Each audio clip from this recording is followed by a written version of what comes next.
waiting for a few more people, but for the most part, I'm pretty ready to go.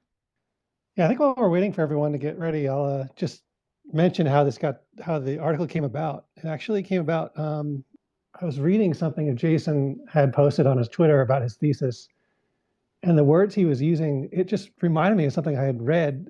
Specifically, it was Tesla's essay on the problem of increasing human energy. And I was like, he's saying the same stuff as Tesla. And so I looked it up, reread the essay, and I was completely blown away because I came across this passage that was literally exactly what Jason was talking about.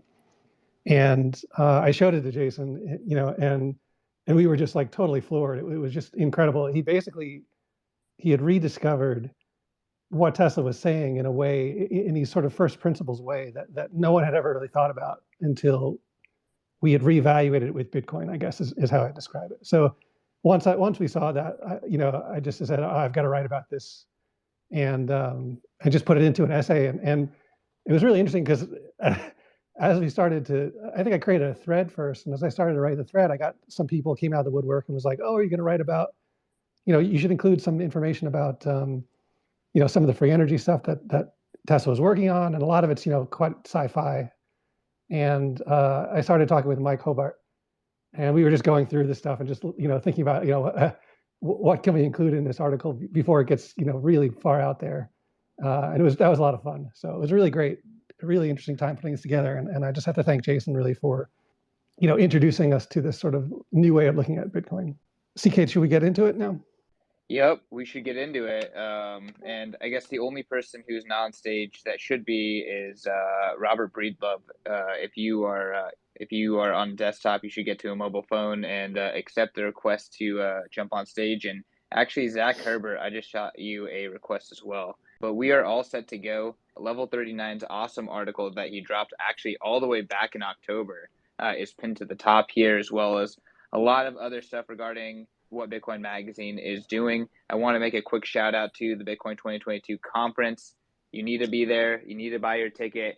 I have heard word from the organizers that our discount, like our kind of holiday discounting and all that kind of good stuff, is over as of New Year's. So get your ticket now before the discounting stops. I believe we're going to be doing one last kind of push for the New Year's and Christmas, and it is the ultimate Bitcoin gathering. This is going to be 30,000 Bitcoiners descending onto the city of Miami, 4-day event, 3-day conference, 1-day festival at the end to celebrate Bitcoin culture. I can't imagine not being there and calling myself a Bitcoiner. It is worth every single cent or sat or wherever you want to denominate your ticket in. I saw a thing on Reddit where people were like, should I hodl Bitcoin or should I go to the conference? Well, the answer is that you should figure out how to do both. And if you go to the event, I guarantee it'll be worth every single penny. And if you do it right, you're going to get a Bitcoin job. You're going to make valuable Bitcoin connections. I started in the industry by getting my job at a conference. I know Cory, CEO of Swan, I believe they kicked off Swan Bitcoin at Bitcoin 2019. So magic happens at these conferences. You got to go. I'll stop shilling now. Level, I'm going to hand it off to you. I'm ready to get really freaking cosmic with this amazing panel just because, these are some big brain ideas that people haven't even really considered them for a long time until, Bitcoin kind of making them viable once again. 100%. I think that's exactly how I'd put it. Thanks again, CK, for hosting this and to Bitcoin Magazine and everyone, this amazing panel. It really came together because of Jason. I think a lot of people showed up because they want to hear what Jason has to say and ask him some questions. So I'll get to it as quickly as I can here. We'll just go over quickly, just for those who aren't super familiar with Tesla, probably one of the most amazing inventors ever, I would say. There's a great book called Tesla, Man Out of Time, if you want to read it to learn more about Tesla. He was born in 1856 in Croatia. He created alternating currents and transmission technology. Certainly Bitcoin relies on a lot of his technology. He invented electric oscillators, electric meter, the Tesla coil in 1891. He demonstrated radio communications 2 years before Marconi did. He immigrated to the US in 1884. He worked for Edison. I think he was helping him to revamp something with DC. And Edison actually took advantage of Tesla financially. He actually promised Tesla, I think, $50,000. And then when he finished the work, Edison was like, sorry, I guess you didn't understand American humor. You're not getting any money. And this was really the story of Tesla's life, I would say, in the most part. He was amazing, doing all this amazing work. Edison actually ended up fudding Tesla's AC inventions. He electrocuted animals with AC. This was Edison. Said it was dangerous, so Tesla was used to the FUD coming from all sorts of individuals like Edison. Let's see, Tesla invented radio before Marconi. He used 17 of Marconi actually used 17 of Tesla's patents when it came to radio. Tesla conceived of radar in 1917, 18 years before Robert Watson Watt. Edison was actually head of R&D for the U.S. Navy at the time and said there was no practical application for Tesla's idea for radar. William Röntgen was credited with the discovery of X-rays. Tesla had taken actually the first X-ray photographs and sent them to Röntgen, and who really went on to develop it. He partnered with General Electric, built the first modern power stations, installing hydro-powered AC generators in Niagara Falls. He experimented with cryogenic engineering, first person to record radio waves from outer space. He discovered the resonant frequency of Earth 50 years before it could be confirmed. He's believed to be the only person who reproduced ball lightning in a laboratory. He invented remote control in the 19th century, what Tesla called teleautomatics. He often was credited with inventing the neon light, but in fact, his lights were wireless and more advanced than neon lights. He imagined using the Earth's ionosphere to distribute free electricity to the entire world. He couldn't get the funding. He spoke 8 languages. He could memorize entire books. He could recite them at will. He could visualize devices entirely in his head and build them without notes. He was eccentric. He died at 86 in a New York City hotel room. He was living on milk and Nabisco crackers at the time. He fed pigeons. He had little money to his name. He was often taken advantage of by investors and unable to protect or monetize his revolutionary ideas. He likely had something called closed-eye visualizations and a very high level of them. It was very rare, and it began after the loss of his brother in 1863. So you could actually visualize his inventions and his ideas. They would come to him in these visions, and he could see them right before his eyes and take them apart and do all sorts of things to them in ways nobody else could imagine. And really, he was largely overlooked by history, and more credit was given to those who profited from him. So Tesla really grew up in a gold standard world, and he struggled to profit from the transition to fiat money, is the way I saw it. And the growth of the fiat system, it really necessitated what I like to think of as proof of profit, whereas Tesla really would have benefited from a proof of work world. But he was flawed. I'll just point out that he wasn't perfect. He actually believed in eugenics and forced sterilization of criminals and the mentally ill, which is a bit ironic considering some believe that he was suffering from madness, actually, to some degree. But he was celibate his entire life, so that might have been his own way of dealing with that. And real quickly, I just want to read a passage now before we hand it off to the other people on the panel. This was the passage that led me to really write the article and compare it to what Jason was working on. And I'll read this passage here. This is from The Problem of Increasing Human Energy. Before I get into this, I'll just summarize one of the main themes in this essay that Tesla wrote was this idea of human mass. And human mass you can think of it as human progress moving forward with inertia. And it's imperative that this mass is kept moving. If we let it slow down or stop, it becomes increasingly harder to get it moving again. So you can think of it as in like a blackout. If all the energy and power goes off, it takes a long time to get those generators working again. But Bitcoin mining actually keeps the wheel of human mass spinning. And as that energy can be readily diverted at a moment's notice to other high priority applications. Gretchen Bach actually explains this in a modern concept of this, at least, in what's known as a virtual power plant.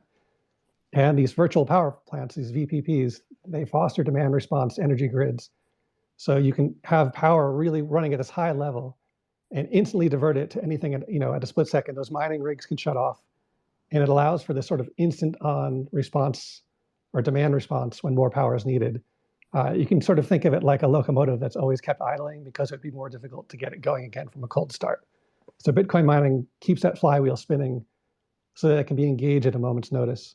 And so here's where Tesla starts talking about the idea of fostering peace and keeping that energy moving, that human mass moving. He says, so long as men meet in battle, there will be bloodshed. Bloodshed will ever keep up barbarous passion. To break this fierce spirit, a radical departure must be made. An entirely new principle must be introduced. something that never existed before in warfare, a principle which will forcibly, unavoidably turn the battle into a mere spectacle, a play, a contest without loss of blood. To bring on this result, men must be dispensed with, machine must fight machine. But how accomplish that which seems impossible? The answer is simple enough. Produce a machine capable of acting as though it were part of a human being, no mere mechanical contrivance, comprising levers, screws, wheels, clutches, and nothing more, but a machine embodying a higher principle, which will enable it to perform its duties as though it had intelligence, experience, judgment, a mind. This conclusion is a result of my thoughts and observations. And I'll skip ahead here a bit. He says, but the force of this new principle does not wholly reside in its destructiveness. Its advent introduces into warfare an element which never existed before, a fighting machine without men as a means of attack and defense. The continuous development in this direction must ultimately make a war a mere contest of machines without men and without loss of life, a condition which would have been impossible without this new departure, and which, in my opinion, must be reached as preliminary to permanent peace. The establishment of permanent peaceful relations between nations would most effectively reduce the force retarding the human mass and would be the best solution of this great human problem. But will the dream of universal peace ever be realized? Let us hope that it will, when all darkness shall be dissipated by the light of science, when all nations shall be merged into one, and patriotism shall be identical with religion, when there shall be one language, one country, one end, then the dream will become reality. CK, I'll hand it over to you now. That was beautiful. Yeah, I don't know why you're handing it off to me. I think that was great. I would love it if some folks on the panel who are inspired by that could comment. Yeah, I'll jump in here real fast. Level 39, thank you so much for being inspired to do this research and to share it with me. I remember exactly where I was and the goosebumps that I felt when you showed me these passages. I had felt like I was like, maybe towing the line with craziness by trying to make this argument, and you gave me kind of the, I guess, confidence to go forward. So if it was good enough for Tesla, then damn it, it's good enough for my research too. So some thoughts about this essay. It's worth noting that Tesla also, I think in the same essay, believed that, in those death rays, remember? And so he kind of saw that, especially with how well he understood electricity, he kind of foresaw that eventually you could build electricity weapons to some scale that would make them, that would make the people who wield them essentially unimpeachable. And he wasn't the only person at the time to be thinking this. In fact, just a few years later, there's this guy named Sir Maxim, who was a British American engineer who had moved to the US to start making a bunch of different patents for like gas and recoil and blowback devices for rifles, and ended up inventing the first ever fully automatic gun, which he called the machine gun. And he had similar ideas. He said after he built the first machine gun in 1895, a magazine came out, asked him, "Don't you think this gun will make war more terrible?" And his reply was fascinating. He said, "No, it'll make war impossible." And I say this story because around, the turn of the century when this essay by Tesla was written, there was a huge boom in all sorts of disruptive innovations, not just with machines, not just with electricity, but with machinery of every kind. And it wasn't uncommon for people to believe that the combination of these new technologies would transform the nature of military conflict. And they were very similar to us right now. They saw new technologies on the horizon and had great hope for the peace and prosperity of the future. But unfortunately, of course, Sir Maxim was really wrong, very wrong. Machine guns did in fact make war much more terrible, and the combination of these new machines made war just awful. And so it's worth pointing this out because the line of reasoning that both Tesla and Maxim had with respect to weapons technology turned out to be right. It was just taking a different form, that it just took a different form that neither of them expected. It wasn't a death ray, it wasn't machine guns, but it was nuclear weapons that would make warfare become, quote, too powerful. And it's worth noting that nuclear weapons surprised just about everybody, including and especially experts like Einstein. So in 1932, a decade after winning the Nobel Prize, Einstein famously said, quote, "There's not the slightest indication that nuclear energy will ever be obtainable." Then when he alerted the president in 1939 about the possibility of creating nuclear chain reactions, he was effectively admitting he was wrong. And then 6 years later, after that, which was about a year after Tesla died, Admiral Leahy, the top military advisor to the president, told President Truman that the Manhattan Project was, quote, "the biggest fool thing that we've ever done. The bomb will never go off, and I speak as an expert in explosives," end quote. He said this a few days before the Trinity explosion, which was the first successful nuclear detonation. And Japan, of course, surrendered less than 4 weeks after that test, and we all know why. So with the creation of nuclear weapons, civilization lost its ability to wage war at a strategic level against nuclear-armed peers without risking the annihilation of the species. So it was a very similar mindset to what Tesla predicted in this essay, where how people or organizations or countries wielding, quote, death rays would effectively have unimpeachable power. But this creates a very big strategic, I guess not even a strategic, this creates a totally new disruption that animals itself had never experienced before. Up until this point, the state and chain of custody of all available limited resources had effectively a permissionless control structure over it, meaning doesn't matter who you are or what kind of animal you are, pretty much everybody has the option to project kinetic power to take the resources they need, right? It's a permissionless control structure. Without this ability to take resources, you implicitly rely or trust in someone else to give them to you or to afford them to you.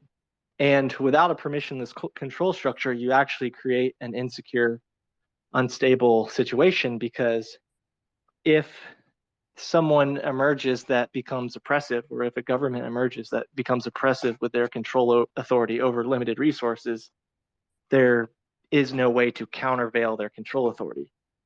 So for example, when the monarchy became oppressive with the resources that we had over their colonies, Americans exercised their permissionless control structure and countervailed the military power of the monarchy using kinetic power projection. But fast forward to 1945, a year after Tesla dies, he didn't get to see it, but he was right. We would scale warfare up to the point where it becomes too expensive, and up to a point where we can no longer countervail the control of authority of anyone who wields these weapons. So we're kind of stuck in a pickle. Civilization has lost its permissionless control structure over stuff, and we need a way to restore that. And so Tesla envisioned this. This is what I think he was describing with these machines, right? Competing in electricity competition. I think he knew that, I think he pretty much predicted proof of work, electric proof of work in particularly. And I think somehow he understood the difference between kinetic proof of work and electric proof of work, where kinetic proof of work is putting force against mass, right? Projecting power the old-fashioned way, the 4 billion year old way. But electric proof of work is this new idea where you take the exact same function but change the form. And I think that's what he saw. And so if you were able to find a way to transpose kinetic proof of work to electric proof of work, you effectively find a functional surrogate to warfare itself. You are able to restore civilization's ability to countervail the control authority of oppressors if they emerge. You're able to restore civilization's ability to achieve a legitimate consensus on the legitimate state and chain of custody of whatever the underlying property is. And so in my opinion, the end state of warfare, where we are able to preserve permissionless control over a property, is the same end state that Tesla predicted, is machines competing against each other in a power projection competition where that power is derived electronically. I think that might be what we have discovered with Bitcoin. It could very well be Tesla's vision of transposing warfare from the kinetic domain to the electric domain. You take humans out of the loop, you eliminate the need for bloodshed, at least insofar as we choose and volunteer to monetize the underlying property with this new permissionless control structure over it. I guess my last comments would be, if you kind of try to look towards the future and predict what the way of warfare would be in the future, we know that the kinetic power, we know the end state of the kinetic power projection game. The end state of the kinetic power projection game is rubble, is destruction, is wars without winners, is nuclear weapons. And we know that's pretty much already off the table because it ends in the extinction of our species. But there's an alternative. Even proxy wars that we see today, they scale only as far as they get to the point where we risk nukes and then we have to back off. But just like animals have evolved ways to settle property disputes and establish consensus through mechanisms like antlers or horns or other types of things that animals do, I think what we're going to see is that the future end state of maybe non-nuclear warfare, non-kinetic warfare is effectively, and we're already marching towards it, is effectively drones. We nominate drones to fight on our behalf. They can't scale because they'll scale to nukes, right? So the only other direction they can go is into, I know this sounds cheesy, into the metaverse, meaning our drones will fight each other through the cyberspace, right? Eventually there'll be no point of having a bunch of like suicide bomb drone clusters fighting each other because we know how that game ends already. That game ends in nuclear holocaust. But in the other direction, that game ends with Bitcoin miners. Bitcoin miners are quite literally an army of drones projecting electric power. They are fighting to control to write the ledger, right? They're fighting to control the state and chain of custody. And if anyone wielding an army of drones decides to become oppressive with their control authority, then everyone who subscribes to Bitcoin will maintain the ability to countervail the control authority of those oppressors. Why? Because in Bitcoin denominated terms, the cost of mining is permanently getting cheaper and cheaper. So it's always easier to countervail the control authority of oppressors if they should emerge. And so maybe it might be true. I have a lot of hope. I think, I don't want to be another Sir Maxim that predicts that machine guns will end warfare. I don't think we'll ever see an end to warfare, but I think that we can choose to end warfare as a means to settle the state and chain of custody of monetized property. And I think that's exactly what Bitcoin represents. It represents people choosing to opt out of that control structure into one that doesn't require bloodshed. And so I'll leave it there for comments. Thank you, Jason. I appreciate those comments tremendously. I want to give you actually a proper introduction before you got going. So I'm just going to say this real quick. Jason is a commissioned officer in the U.S. Space Force, for those who aren't familiar with him. And he's actually a National Defense Fellow pursuing a master's degree in engineering and management at MIT. Previously, Jason was director of operations of a Space Force launch squadron, supporting national security, civil, and commercial launch and landing mission campaigns at Space Launch Delta 30 at Vandenberg Space Force Base. He's over a decade of military experience between the U.S. Air Force and the U.S. Space Force. His full-time job is actually to study engineering and research Bitcoin, and he's actually writing his thesis on the national strategic security implications of Bitcoin, which includes ideas about how miners are functionally identical to the role of militaries and can be adopted as a surrogate to war with respect to achieving global consensus and a legitimate state and chain of custody over monetary property. His views are strictly his. They do not represent the views of the U.S. DoD. So we just want to put that disclaimer out there. But anyway, I'll let someone else jump in now. Hey, guys. What's up, Robert? What's up, CK? This is my first Spaces, so Thanks for inviting me. Thanks for having me. Thank you, Jason. That was just brilliant. I know that a lot of your thinking, like my own, was shaped by the Sailor series, by sailors, I guess, just analogizing money to energy, which really seems to be the through line across all these different dimensions, right? Like human beings, clearly we're physical, but there's a great quote by Tesla. He said, actually, if you want to find the secrets of the universe, then you should think in terms of energy, frequency, and vibration. And this is something Peterson goes into a lot too, that what we really see at the furthest reaches of science today, like especially in quantum and whatnot, is that we see this infinite flux of like interacting patterns, right? There is no stuff in the universe. It's all energy, all of it, even matter, right? Matter itself is frozen energy. So I think what's happening with Bitcoin is that it's kind of like a gateway into this deeper ontological reflection. We're really trying to get to the bottom of things in a very new and interesting way, but it's in that contemplation and in the implementation, it's somehow becoming like a self-fulfilling prophecy in a lot of ways, which is super interesting. So I'll try to just speak to a few things that I've been looking at on the physics path, which this is, again, I credit largely to Sailor and Jason, your work as well, that just really starting to look at the world in terms of energy.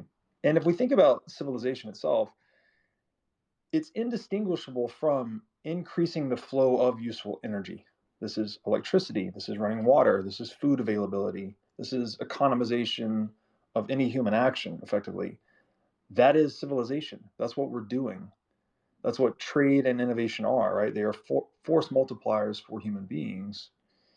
And so therefore, anything that contributes to additional energy throughput or additional flow is inherently good and civilizing, right? We are creating more with less. We're accomplishing greater results with less efforts. So by reason, then, and anything that's interrupting to that flow is actually taking the sustenance of others, and it's something that's intrinsically destabilizing. So I even think we're so caught up in this fabric of nationalism today, where we think we need these imaginary lines drawn all over the planet, and that's just how human beings will get along because that's how we've always gotten along. I view this as some kind of like perhaps it's a limiting framework. It's a limiting geopolitical framework. Maybe it was necessary to bootstrap ourselves to this point of the digital age or something like that. I think how Nietzsche has this quote about, in order to be free, you have to be a slave at some point. Like you have to progress through slavery to achieve freedom. So perhaps nationalism itself was some form of servitude we've been evolving past for a long time, right? Like clearly it's better today than it was in the days of ancient Egypt per se. But it's not, it doesn't mean that it's something that has to persist forever. There is this possibility that I think Bitcoin's really throwing light on, that we could evolve past everything we've observed historically. So just in the physics sense, it's like maximizing and increasing the flow of useful energy. That is civilization. That is how we lower time preference. That's how we create wealth. Interrupting, dividing, or segregating these flows, right, where someone tries to take sustenance from others, that's the opposite. That's taking. That's decivilizing. This is raising time preference. And again, to tie it back to Austrian economics, civilization is the macrocosmic reflection of our time preference. The more civilized we are, the lower our time preference, and vice versa. So basically, I mean, it seems pretty fundamental to me. Everyone who prefers poverty over wealth, which is everyone, no one prefers to live in poverty. Knowingly or unknowingly, they want, embedded in that want is the want to channel more energy, consume more fuel, or in a nutshell, live more freely, right? To be able to satisfy your basic needs, food, shelter, you can work your way down Maslow's hierarchy with less effort. And this then frees you up to be more human, to be more civilized, to pursue higher aims, artistic, spiritual, or otherwise. I want to read, and this is just interesting to me that it's so like this concept of freedom being embedded in the physics of reality. This is something that's not just human, like it's in nature. Nature is evolving towards greater freedom. I want to read this quote or this excerpt from a book titled "The Physics of Life." It writes, quote, "Life is movement that evolves freely in both animate and inanimate spheres. Alive are all the freely changing flow configurations and rhythms that facilitate flow and offer greater access to movement. When movement stops, life ends. When movement does not have the freedom to change and find greater access, life ends." So this is the life phenomenon. It's everywhere. It's united in the inanimate realm, like rivers, lightning, snowflakes, and the animate realm, animals, vegetation, society, technology. And so this phenomenon we call life, we try to draw this bright line between organic and inorganic matter. It's all around us. Everything's alive. Everything's flowing towards greater freedom. And so the life phenomenon, it's older than the biosphere, right? This is it's almost like Bitcoin has reintroduced us to this fundamental natural law of just honoring the freedom of the individual creates the best outcome for the collective. Something like that. I'll pull this down into the economic sphere a little bit. Capital, right? Capital is something that we could say is defined by its ability to accelerate us towards the attainment of an aim. Maybe another way to think about it is that it also increases the option set of things we can do. So if you're a caveman and you wanted to go from New York to LA, you're not going to do it, right? It's just not there. The technological realities are not there. You probably spend your whole life trying to make the trek. But in the modern day, we have this sophisticated roundabout capital production process that gives us things like airplanes. We can do the flight in 4 hours, right? So capital, and we said earlier that increasing the flow of useful energy is indistinguishable from civilization, is indistinguishable from what is good. Capital is that which provides freer flow of useful energy. So capital is good. Capital accumulation is good. Capital is the fruit of free behavior, right? Free interaction. Good meaning that the design is evolving towards greater energy flow and greater freedom, then the physical measure of a good idea would be the increase in human movement that it enables.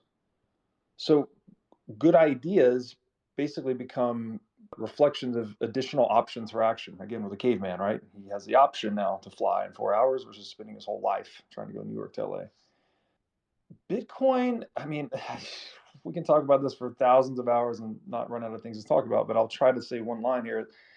It's perfecting the movement of individual self-interest, propagating individual self-interest across an inherently antagonistic network of market actors by virtue of being perfectly mapped onto the thermodynamic realities of energy, right? It's like the ultimate lubricant for the economic engine, something like that. And I think this is why it's so fucking mind-blowing, because we're harmonizing ourselves to deeper reality through contemplating and implementing Bitcoin, perhaps. And if you consider meaning in like a mathematical sense, it's an isomorphism to a deeper pattern of reality. So you've detected a deeper pattern and you've started to harmonize to it. And so far as we can see, everywhere in nature, it's evolving freely all the time. But so fiat then, right, this idea of what an authority says being true instead of what is discovered to be true, it's a distortion or a divergence from this fundamental ontological reality. Like, because some guy with a big stick said so does not make it fucking real. It means that we're living in that guy's lie now. Once anyone says, and this is not just money, this is the law, this is any declaration from authority that's trying to supersede discovered reality. So I think fiat is this like pathology we're dealing with. It infects a lot of things. I'll focus on property rights, right? Private property rights and the other fruits of common law traditions like English common law, the ancient Roman law. These are all opposite to fiat. This is not what somebody said. This is observing the patterns of human action across the broadest timescales and extracting what is useful, the principles that are useful, and encoding those into your socioeconomic system. When we corrupt money, right, all it's doing is violating private property rights. So it's by fiat, we are diverging from reality. We're corrupting the relationship between the agent and the arena, right, which is, to tie this back into physics, we could say this is to corrupt the relationship between physicists and physics. And I've spent a long time talking to Weinstein about this. I think many of us would agree, the divergence from hard money is at the bottom of much corruption in our socio-economic systems and institutions. So corrupting money like this, corrupting property rights, is disintegrating our ability to interact meaningfully. It's something, it is an actual pathology. It's not an analogy. It's an actual fucking pathology. If we want to get back to reality, it's like we have to honor reality and acknowledge reality. And the fucking reality is every human being is individually self-owned. They cannot, it's an inalienable right, if you want to use the term right. It's an inalienable quality of human existence. You can't even give it away. I can't even give you my willpower or my consciousness or my ability to think. I can't do it. I do not have the ability to exchange it. It's inalienable. And so Bitcoin is just that. It's just acknowledging the reality of life, liberty, property, these principles we've discovered and thought about and talked about for so long.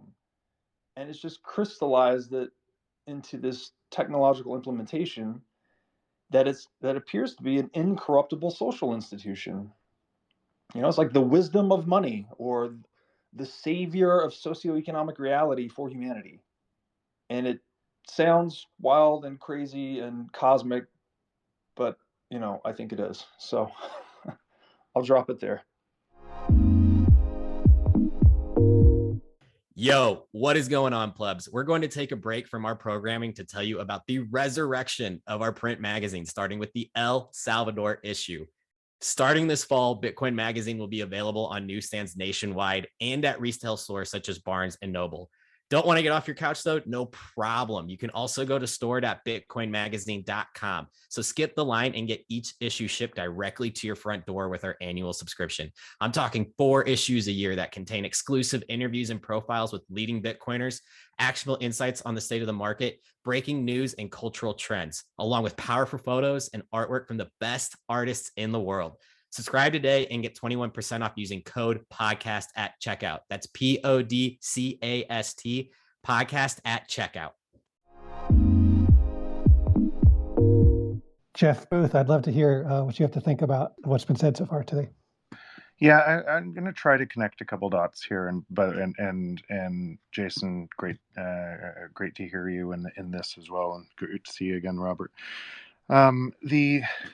If you think about and if you look at some of the things that Jason's talking about, and combine that with essentially the great filter. Is the great filter behind us, and we're the only species in the world that got to this point, or in the universe that got to this point, or is it in front of us? And if you run what that looks like, you would have to assume that if other races on other worlds tried to build a society, they would have to go through many of the things we've gone through to get to this point. And in that competition for resources and control over other people, because money couldn't be tied to energy in the beginning, and human nature, we will always vote for more than we can actually get. So we'll aggregate that up. So we'll actually always defer control to somebody else who says they can give us more, and hide that in inflation. And you never had a currency that could stop that. So it was essentially game theory that you would get to a shelling point that became nuclear weapons or became something else. And so when Jason talks about kind of what that looks like, humanity has never actually got to this point in a great reset in a reset of currencies with the type of weapons that we have today, at least with many people controlling weapons like that, where a finger could end civilization. And so if you think about that kind of great filter in front of us, I suspect that that's actually what Bitcoin changes, because it moves the Schelling point to the other side around cooperation, and that what Jason talks about with the competition for resources being energy, and that energy driving prices of energy down, is actually competing, and they're the byproduct of their work, whether they're holding Bitcoin, whether they're working on the system. Let's just use an example of an entrepreneur creating value on the Bitcoin network. And you have to assume that with incorruptible money, then what I wrote in my book about technology being deflationary, things will keep falling in price forever. So an entrepreneur doing that work is essentially on a path to make their work better for all of humanity. They're building the bridge through which all of humanity benefits, because that as that price gets taken out of the market, eventually to free, humanity thrives. And because that's on it, but you have to assume that if any other civilization on any other planet went through the same series of events to get to this point, this would be the next step, and they wouldn't be able to tie energy to money. And we've had Buckminster Fuller, we've had Ford, we've talked about many people before talking about the perfect money would be tied to energy, but it couldn't be done until this point. And this evolvement of humanity to get to this point where you could create this. And I don't think it'll be done again. That's what's so unique about Bitcoin. It's hard to understand because we're living through a system change, and and and and we measure the system from the system. So it's really hard to see the other side of that system change, but it literally changes everything. And I know a lot of people on this call already understand that, but most of the world doesn't. And so you can see through their eyes, measuring a system from the system, and the price, food's going up, housing's going up. They wonder why, and what they will likely do is they'll likely vote for other people to continue that system from that short-term pain. So, and Bitcoin is an escape from that system, but it also builds a bridge to the other side of the new system that humanity walks across. And I think it does so by that Schelling point of global cooperation instead of competition. I completely agree with you, Jeff, in terms of like Bitcoin changing all the assumptions, and that's why I just get really frustrated when a lot of people, whether they're in the crypto space or legacy finance, or maybe they just haven't taken the orange pill all the way. But it's difficult for me to kind of try to reason with them because my base case is kind of based on a lot of like Bitcoin native assumptions. So I can definitely feel that, but at the same time, I do think that Bitcoin changes the incentives, and that's something that needs to happen because we're seeing the incentives of Fiat play out right now, and I don't think anyone on stage really likes what that's looking. Yeah, like I imagine a world where with Bitcoin, it allows for the markets across education, and whether you want to talk about public education or college, or we can talk about agriculture and farming or food industries. Just imagine what a good sound money that can freely distribute as it should be allocated for as far as like the returns on future potential. Like just imagine the kinds of benefits we can yield from that, like just between food and education alone. I'm very excited for like what this can actually do for humanity. So I had a question for Jason. Thank you, Robert and Jeff and Jason, everybody. It was really, really great to listen to you guys. How do you see in your thesis, how does the fiat disarmament occur? Does it come out of like Bitcoin, and like those holding Bitcoin suddenly have more power, and is there a bit of coercion to make it so that these wars are carried out in like the virtual realm? I don't really understand what disincentivizes the fiat world from using force and mandate and fiat methods to achieve their ends. 4 billion years ago was World War I. Bunch of unicellular organisms fighting together against each other for limited resources. 2 billion years later, a couple cells started getting smart and they realized they could conquer more resources if they start working together. But what's interesting is this was before they had brains. This was before they had eyeballs. It was before they could see or know what they were doing. They actually started cooperating as a competitive advantage. Meaning cooperation was a predatory tactic, and it was totally involuntary. Their cellular membranes, because of a mutation, started becoming sticky, and so these single-celled organisms started sticking together, and so they involuntarily had to cooperate.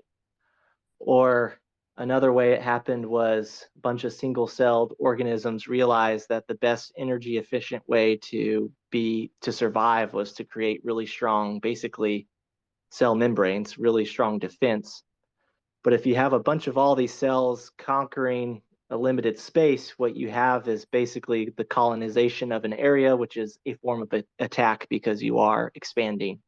And all these other cells that are trying to compete over the same space will die because the colonizing cells are so powerful. But the point is, these predators emerged, these multicellular badasses emerged involuntarily. They discovered how to cooperate. And so I think, what you call the fiat disarmament, or what you perceive as people who would have no, by their own self-interest, why would they ever agree to this? I think the beautiful thing about Bitcoin is it creates that sticky membrane that forces people to cooperate with each other involuntarily. At the end of the day, everybody needs to preserve their wealth. At the end of the day, people keep on thinking this is a negotiation. Bitcoin's not a negotiation, right? Like, Bitcoin's literally built out of nuke-proof technology. It's being adopted at a rate faster than anyone could possibly realize. Like, when Orban the engineer paid a visit to Constantinople in I think it was like 30 something, whenever it was, he offered to build Emperor Constantine this, quote, explosion engine device, which could shoot stone projectiles. And Emperor Constantine turned him down, thinking this was a negotiation. But a year later, Emperor Constantine's dead, and the walls of Constantinople are shot down by this new weapon system, this new way to defend property. And so, like, if you want to defend yourself and a new technology emerges that makes a pristine defense, you don't have an option. Like, there is no negotiation. Once artillery emerged, the shelling point is everyone owns artillery. Once airplanes emerged, even though the commander of World War I, the top ranking person, looked at airplanes and said, that's an interesting toy, but it's of no military value whatsoever. It wasn't a negotiation. Once airplanes emerged, the shelling point is everyone has to have airplanes to defend themselves. Once nukes emerge, the shelling point is everyone needs nukes to defend themselves. That's why so many people are going towards nukes.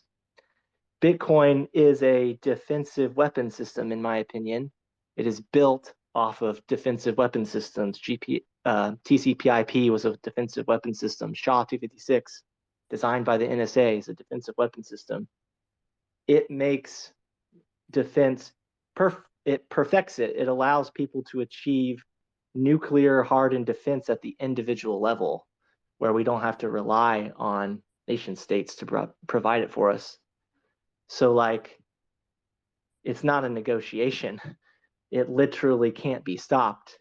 And eventually, I think people are going to realize that, and going to realize that the best way they can defend themselves and their monetary value is the best way everyone can now, which is to buy Bitcoin as soon as possible. Does that answer your question? Yeah, what an answer. Thank you. Mike, what's up? Actually, let's go with Cory real quick because Cory, I know you haven't spoken yet. Hey, everybody. Making sure you guys can hear me. Looks like you can. This is great, super educational, and wonderful to share a stage with you guys. I actually wanted to tease out that analogy that Jason just made about the Ottomans conquering Constantinople.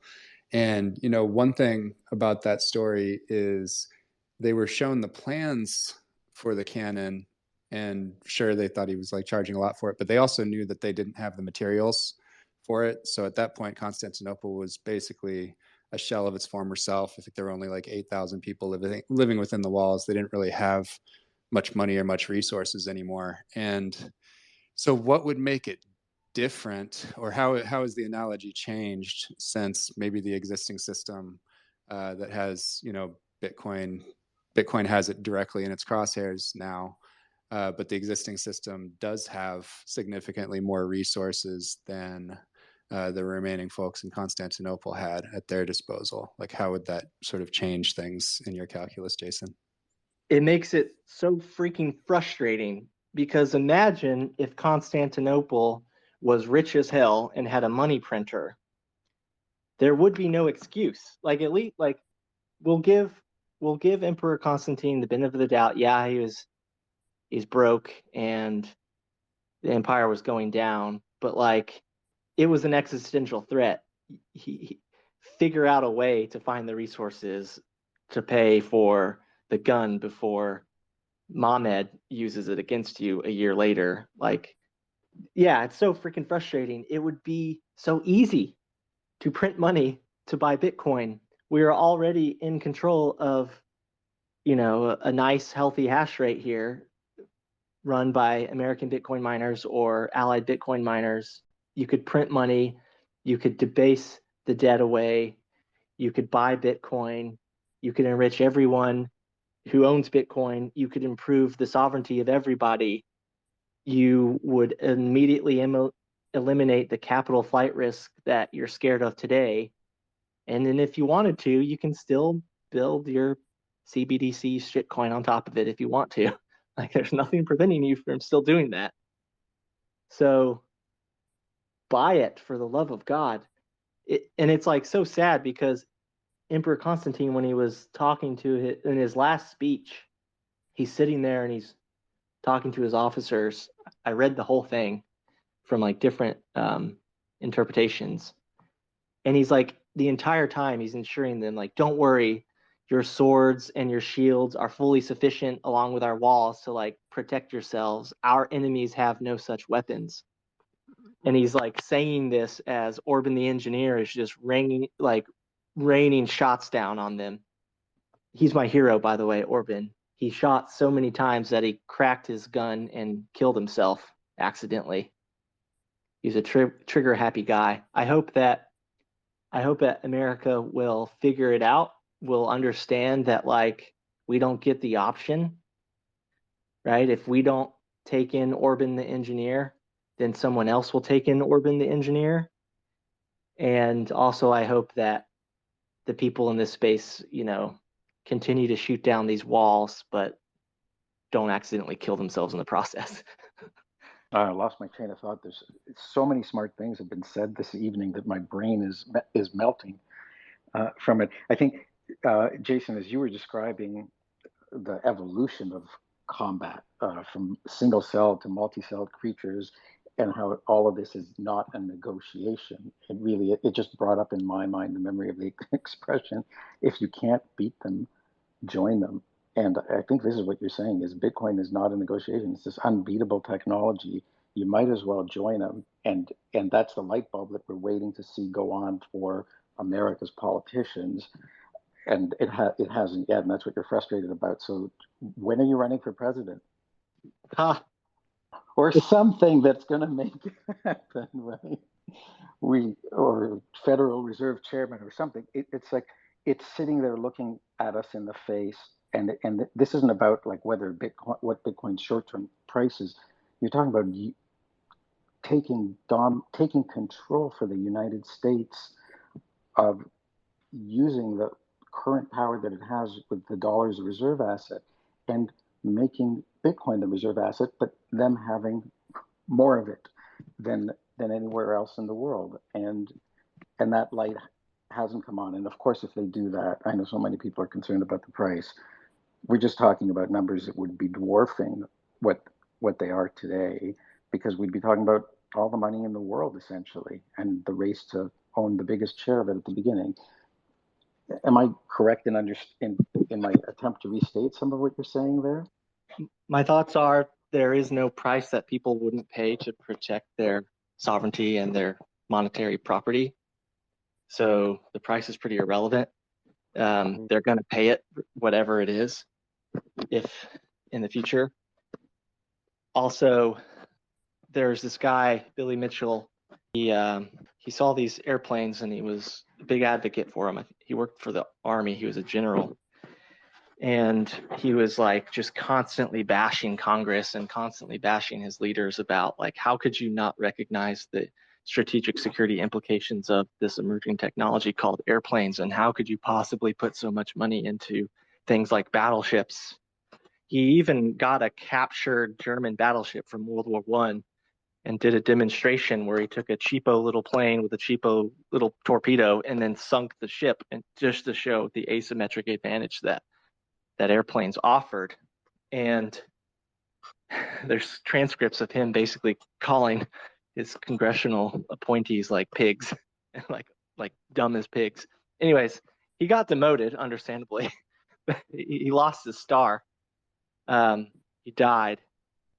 He like retired and then died of old age. But when Pearl Harbor happened, right, and a bunch of battleships got sunk by airplanes, he got his star back. They posthumously put it back on him.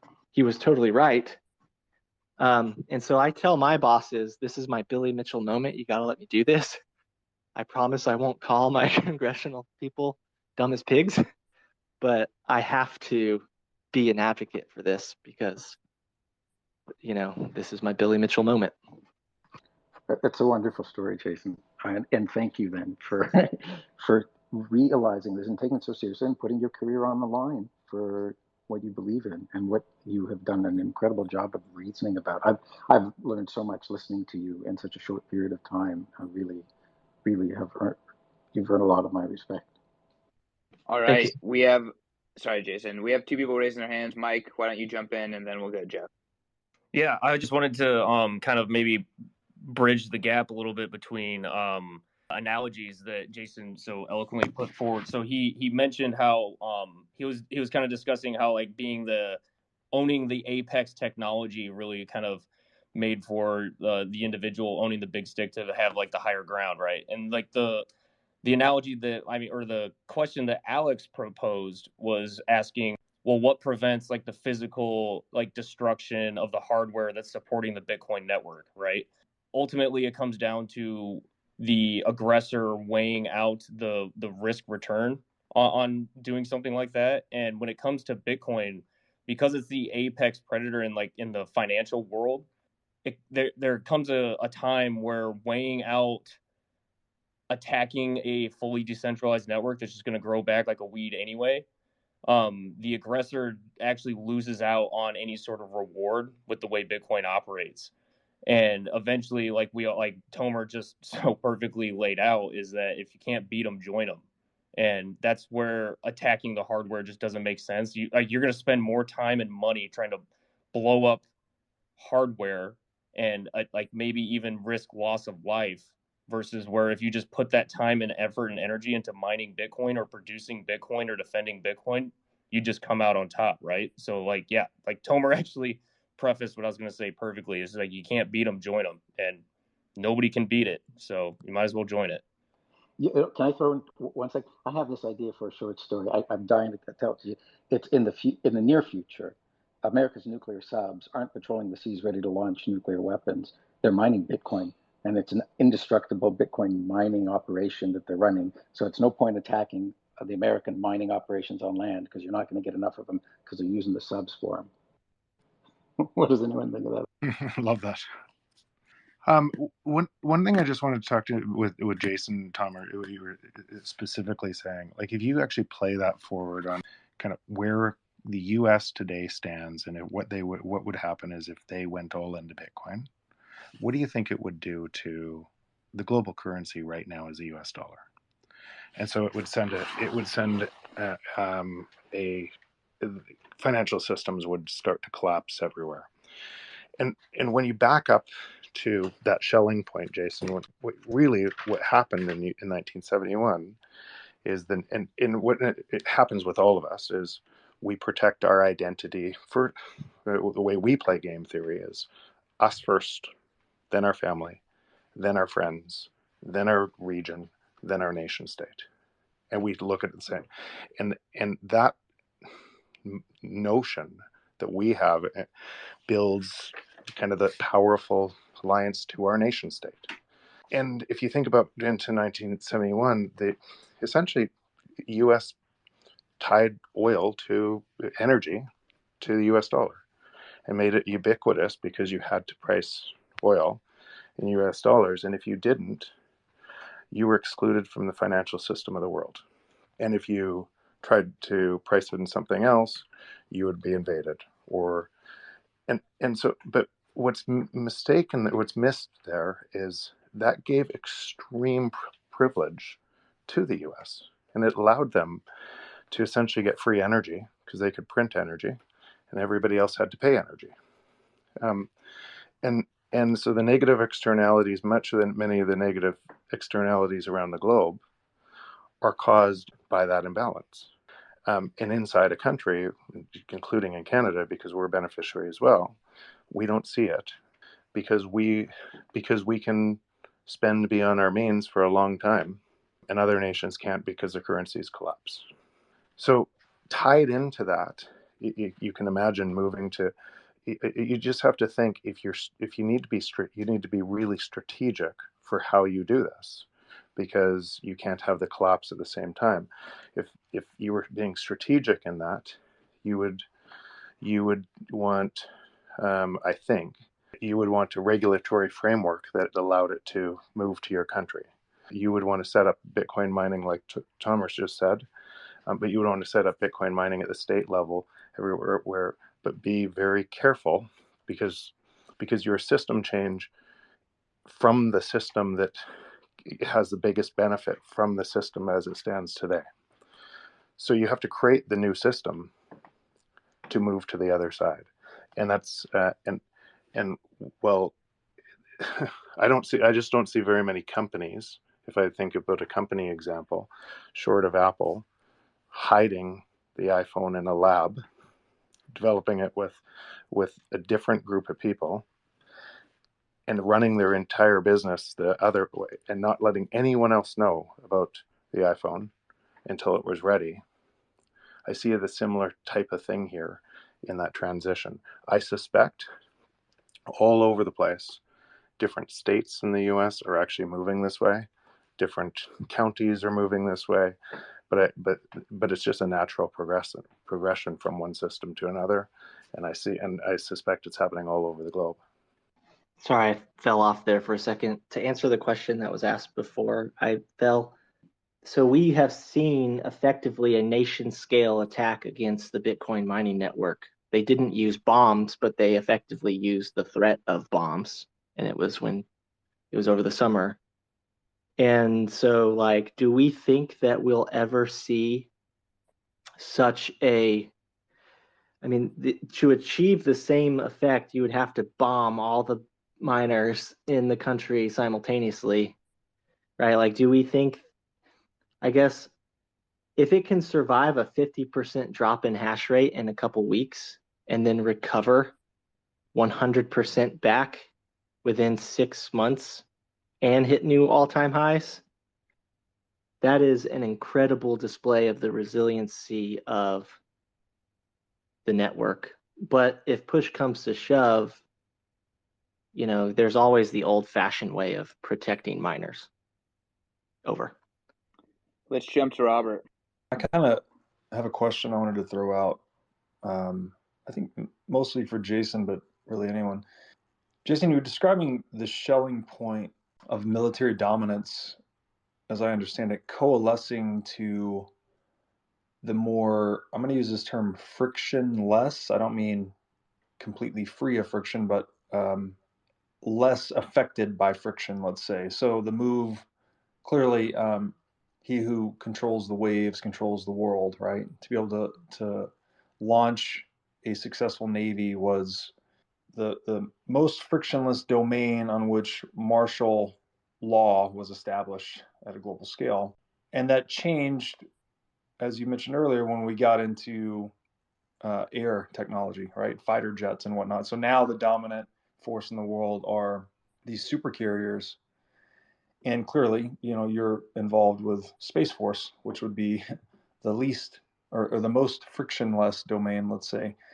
So it appears to me like there is this, again, back to this idea of freedom, right? What is least inhibited tends to be where we can maximize the flow of energy, is what humans work towards. So is there, but the other thing here is there's an economic aspect where there's a large initial investment, right? It takes a lot of energy to build a big ship and make it seaworthy and set it out to sea. It takes an even larger investment in terms of technology and knowledge and propulsion to launch aircraft. It takes even more to get into space. So I guess my question, to not be too complicated, is there an analogy or perhaps even a physical principle by which the more frictionless technology wins that we could use to make the case for Bitcoin as like a frictionless money or defensive tech or energy projection mechanism, something like that? Yeah, that's kind of, I've been trying to work that out in my brain. So there's this guy, super smart. He once said, what did he say? He said, technology is non-biological evolution. His name was Bobby Breedlove. The first weapons were when cells figured out how to subsume other cells with stronger membranes. The first weapons were when cells figured out how to grow little hair so they could swim around and eat other cells, when they could grow tails so they could swim around and break other cells. The first weapons were when cells figured out how to cooperate at mass scale.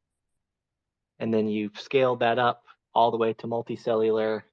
You scaled it up to almost humanoid species learning how to start fire, growing prefrontal cortexes, learning how to cooperate at huge scales far beyond what other animals could do because they could use their prefrontal cortexes to cooperate through shared abstractions and apply meaning to things. And so somewhere along the way, that evolution changed from biological weapons to technological weapons, but it's the same game. The game is the animals which project the most power in the most clever way earn the right to set the state and chain of custody of resources. And the ability to project power is what enables you to have a permissionless control structure over resources. If you can't project power to get your own resources, then you tacitly must rely on somebody else to do that for you, some other animal to do that for you. So that's the game. If you can figure out the most clever way to project that power, then you win the game. And effectively, what we see over the last 4,000 years is the people who project power in the most clever way to win this game write the ledger. Sound familiar? Like, in my opinion, Bitcoin is just a subtle but slight change in the same power projection game that nature has played for 4 billion years. As the saying goes in Latin, natura non facit saltus. Nature doesn't make leaps. Bitcoin isn't really, from a functional perspective, a big leap. It's the exact same game. Those who project power in the most clever way win the right to write the ledger. And if they ever become abusive with that power, users have the right to project power to countervail the control authority of those entities. weapons in the kinetic world help us do that. The creation of cannons, the creation of airplanes, of ships, of all these other weapons were functionally similar to when we discover more clever ways to create miners like ASICs. We're learning how to project power in a more clever way.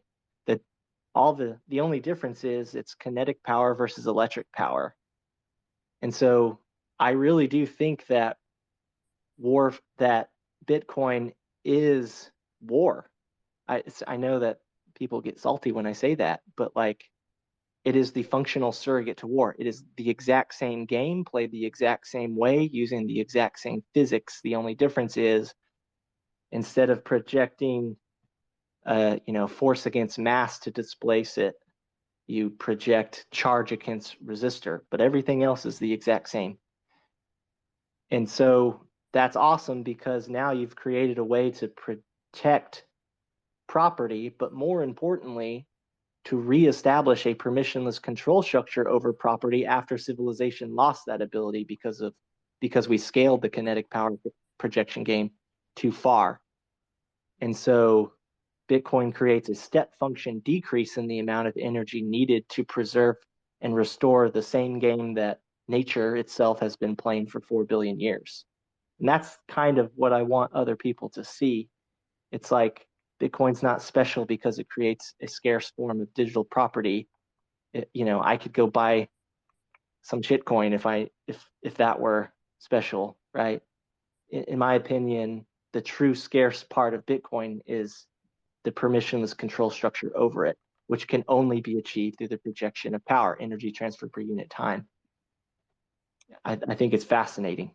Jason, and I know that a lot of people are raising their hand, but one of the things that I didn't appreciate, and maybe something that triggered me when you started making the analogy, was just like, I feel like a lot of Bitcoiners, they kind of see a world post-war as like a goal. So like, even justifying war as part of like how society comes to consensus, like, I'm sure like upsets people, and then especially connecting Bitcoin to that. But it makes a lot of sense. Like, war did have, and physical violence, and the monopoly of violence, all of those things were useful to society and to get us to this point.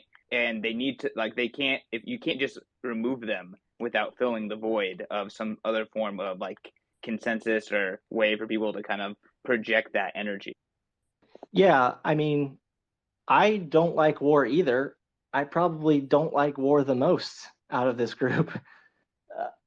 The problem is, it's not avoidable. Like, you don't have the option to unsubscribe from having your heart bleed if it gets shot, right? Like, there's a book, it's called Everyone Poops, and it's a lesson to not shame people who poop, right? Like, we hire plumbers and we create systems to minimize the amount of poop that we have to see in our lives. But every now and then it gets a little messy and you have to clean it out, or maybe something breaks. But what you don't do is, like, you don't shame the plumber for smelling like poop. You don't shame the plumber for having poop on his hands. It's the same for blood. Everybody bleeds. You hire people to minimize the amount of blood that you need to see in your life. But it's not perfect. People make mistakes. Things get ugly. What you don't do is you don't shame the people with the blood on their hands, because you are all benefiting from their work. Like, if you identify as a citizen of a country, then you tacitly comply to warfare as a consensus protocol. If you own any property, if you recognize legal ownership of anything, then you tacitly comply to the contract law that only exists because a war was fought to legitimize that law. Like, the Constitution was written 10 years after the Revolutionary War started. And so, like, if you recognize anything, like, everything we inherit is, at least in terms of legacy property, the state and chain of custody of all of it was written in blood. I'm sorry, but that's how it is. Like, it's like these people that, you know, love steak, right? I love a good juicy steak. When's the last time you've killed an animal, right? You probably haven't recently. You probably have hired someone to do that ugly business for you because you don't have the fortitude to do it. I'll stop there. Wow. I think good points. Let's jump to Tomer. My God, Jason, you're blowing my mind every time you speak. I'm amazed, and I keep losing my train of thought. Let me try if I can see if I can gather my thoughts together again. I'm sorry. We can go to Breedlove yeah, I'm too. literally I'm blown away. I'll find my thoughts. Jason, yeah, brilliant. This is the channeling of energy, right? Flow. We describe reality through complexity theory. We talk about stocks and flows, but ultimately it is this like unbroken wholeness of interaction, and energy transmitting. It's just essential to everything, every physical process. So I won't belabor the point, but I'm thinking deeply about this. I pulled this up, the coefficient of friction. Maybe it's just something to think about in terms of packaging the importance of Bitcoin for people that don't understand it, and connecting it to prior military innovations. I'm going to read this piece here. Friction is a resistive force that prevents two objects from sliding freely against each other. The coefficient of friction is a number that is the ratio of the resistive force of friction divided by the normal or perpendicular force pushing the objects together. And there's an equation given here. I just wonder if there is perhaps some way, I don't expect you to answer it here, just to think about how we might capture the energy efficiency gains in the sphere of military technology by moving to more frictionless environments, right? Land, sea, air, space. With By you way on of Twitter. analogy to Bitcoin, right? You know where I'm going with this, so I'll leave it there. Yeah, remember when we were on like talking on Twitter, and I was like, if you want to do an apples to apples comparison of the energy used by Bitcoin, you should measure it in TNT, right? Because that's how we measure the energy of bombs. We have a TNT equivalent, but it's still joules per second. It's still watts. It's just how you do the conversion. And so, like, you can literally measure the potential energy stored in all of our atomic weapons and combine them and compare it to Bitcoin. You could measure the watts expended by all engines on all military things. You can measure the watts of expended by the heartbeats of all service members of all militaries over all of history, mind you, to protect and defend monetary resources or to determine the quote fair pecking order or quote legitimate pecking order or over legacy property. But I said this on Pomp's podcast, like I would love to do that calculation, and that's like an engineering thing, but that would be so freaking hard to do. I don't know how to begin. And then the other problem is it runs into this trap where that I think that's happening with the ESG argument right now, where I think, and I got this term from you, Robert, ESG is essentially moral camouflage. It's like masquerading as a engineering topic, right? Something that you can speak towards. It's like baiting people into having this like efficiency conversation when in reality it's effectively an ethical argument. And the ethical argument is effectively that like Bitcoiners are wasting energy, right? That energy could go to some starving child in Africa somewhere. But the problem with that argument, as I hope I'm starting to make clear to people, is that like the apples to apples comparison between the energy that Bitcoin uses to defend property and the energy that's used to defend legacy property is the cost of electric bill versus the cost of people who have to fight and die to preserve the state and chain of custody of property as it exists or or to countervail the control authority of oppressors if they emerge. And so, like, that's how I think. I still want to pull that thread with you, Robert, but my go-to is it's better to pay an electric bill than a blood bill. And by the way, we're paying a blood bill and it's still not working. All right. Hey, I know Tomer was thinking about this question, so let's go back to Tomer, and then Rob. I know I've been neglecting you, so you get it next. No question asked. Thanks.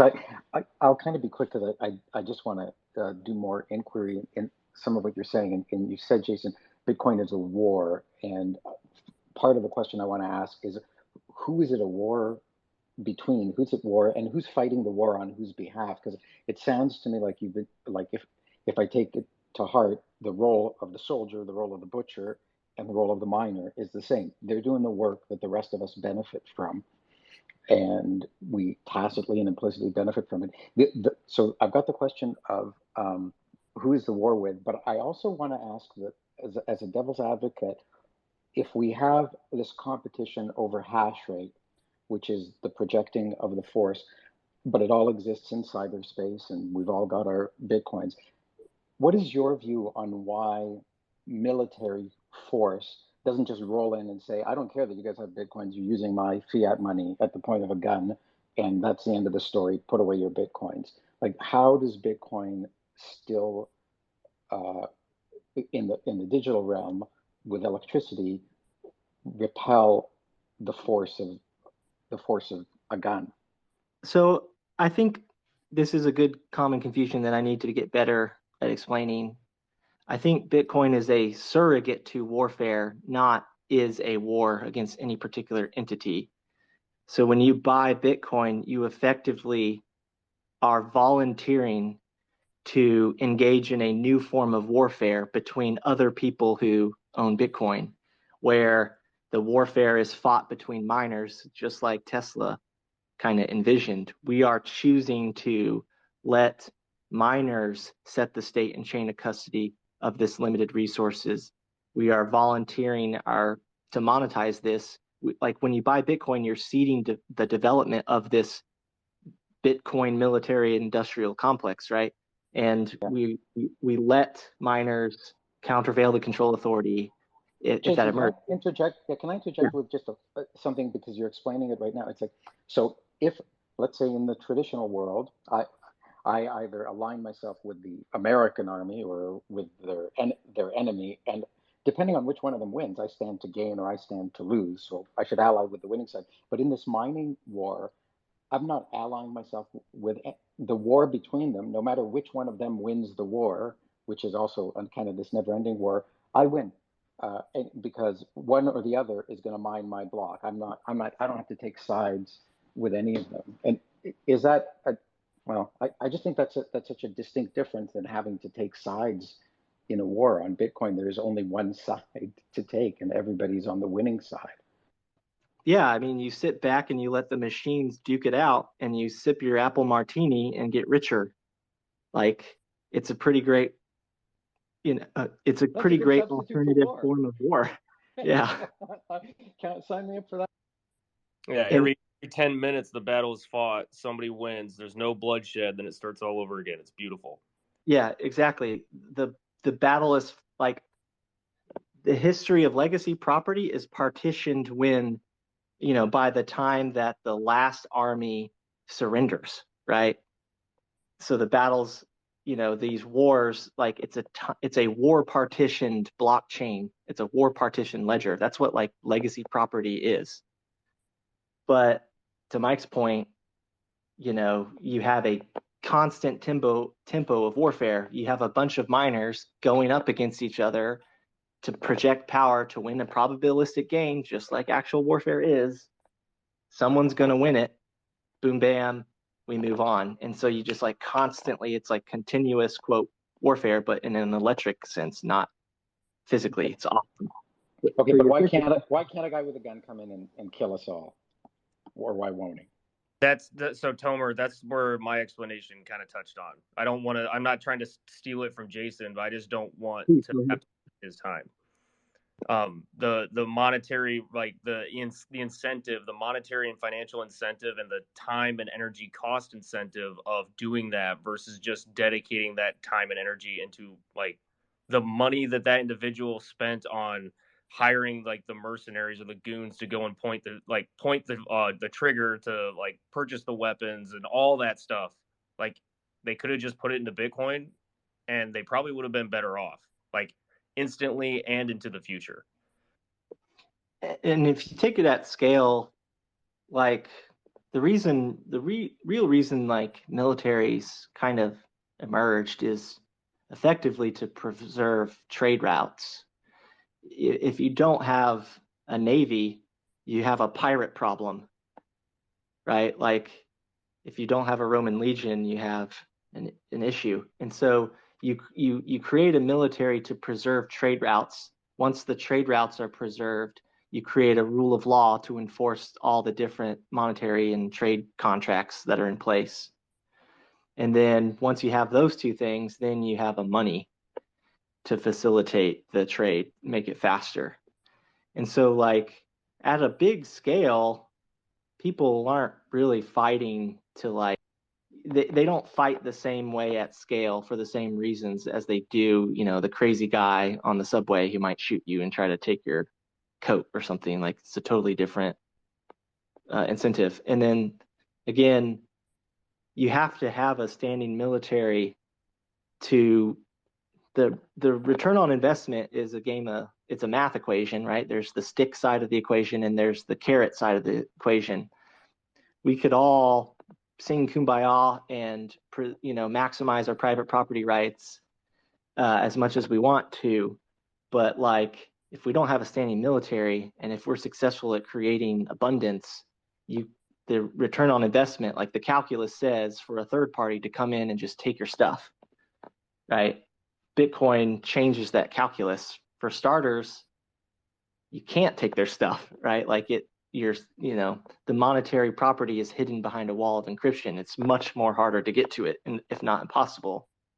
And like if there is, like imagine if there is no monetary value of property itself, how little return on investment you would even get by waging like big scale wars. So I think maybe it's just the incentives that would kind of dissuade people from large scale violence and that kind of thing.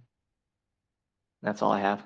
The beautiful part of the Navy analogy, Jason, and like kind of like the reason why I so rudely interrupted Robert earlier was as far as like maritime history goes, if I have it accurate, is that at one point Chinese merchants had developed like the maps, right? I think Robert even talked about this, like developed maps to actually navigate the oceans so they can maximize returns, and China burnt the maps. And so when China banned Bitcoin out of their walls, they essentially just burned the maps. So who are we trying to side with here? Yeah, that's such a great example because this is like what China does. It's like not even new. They've been doing this for 600 or more years. Their elite class was essentially threatened by their merchant navy because, the merchant navy were getting rich. The merchant navy were starting to make deals outside of China. They were starting to become extremely sovereign. They were starting to become extremely popular. And so China's elite had to burn the merchant navy to prevent that from getting out of hand. If they hadn't done that, we would be speaking Chinese in America probably. They would have probably colonized the Americas from the West Coast. And they didn't. And talk about a strategic blunder, but I still don't think that strategic blunder is as bad as what we're about to see what they did after 2021.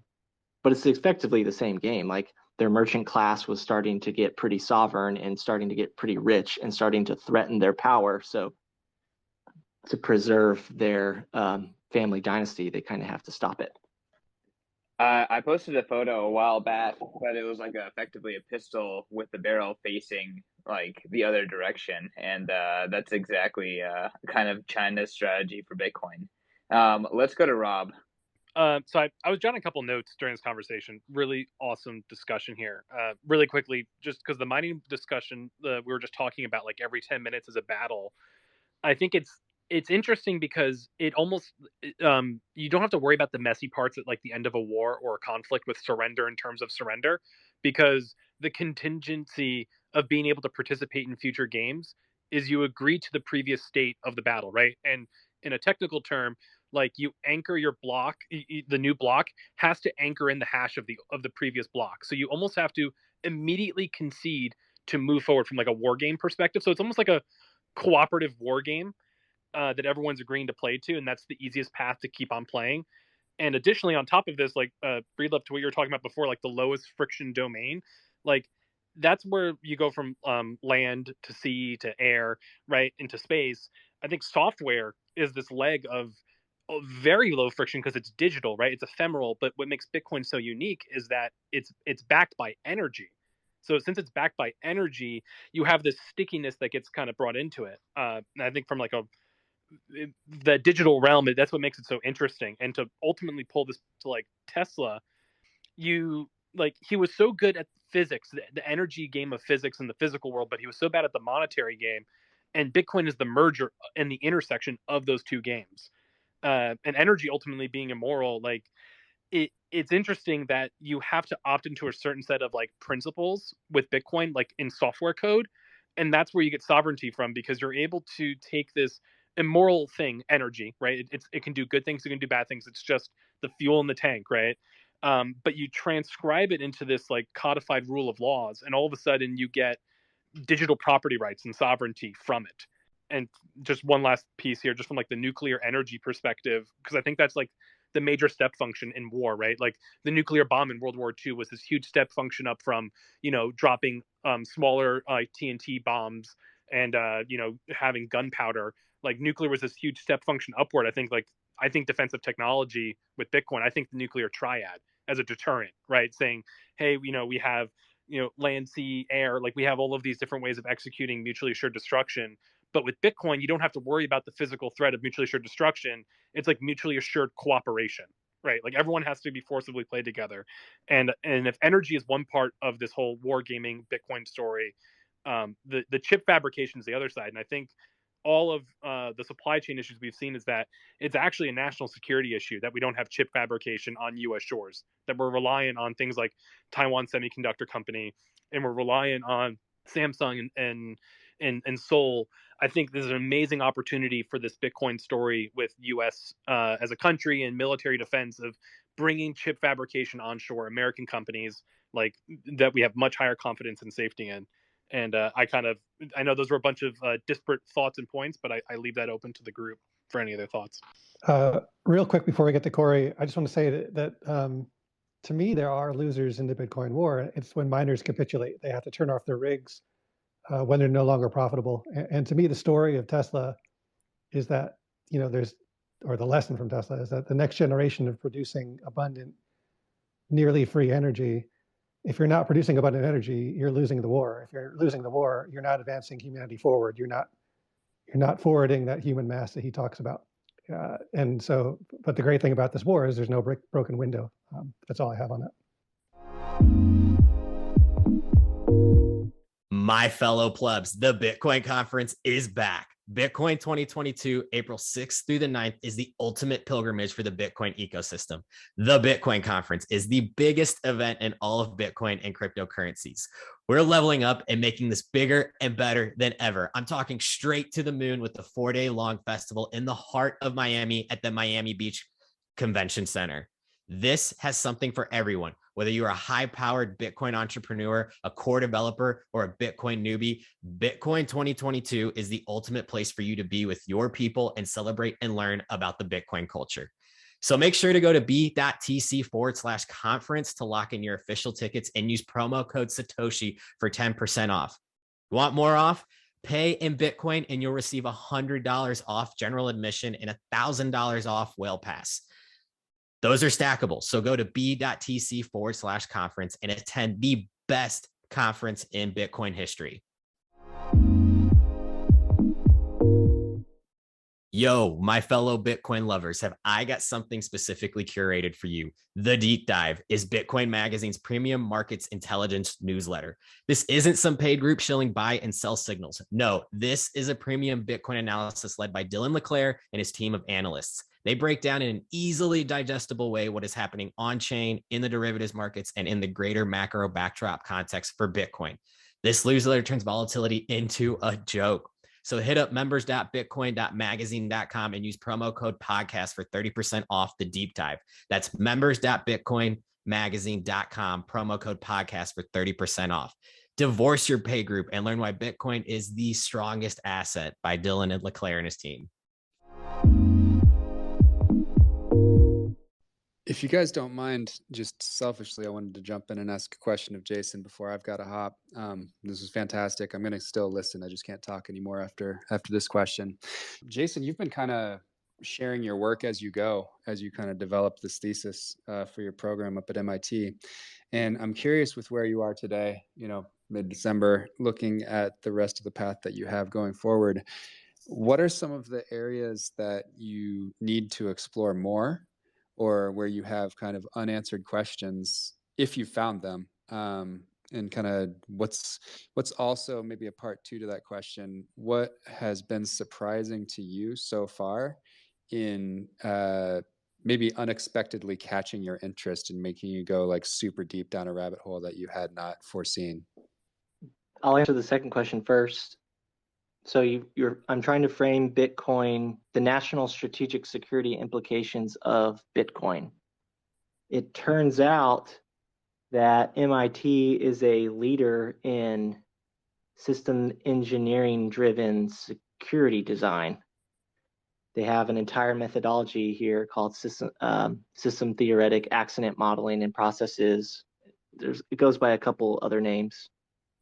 And it is the dorkiest, nerdiest, like most boring lectures you could possibly ever think of. And I absolutely love them. They're like fascinating how it works, because it goes into a systemic viewpoint of security, whereas like traditionally a lot of people think of a probabilistic viewpoint of security. So it's super fascinating.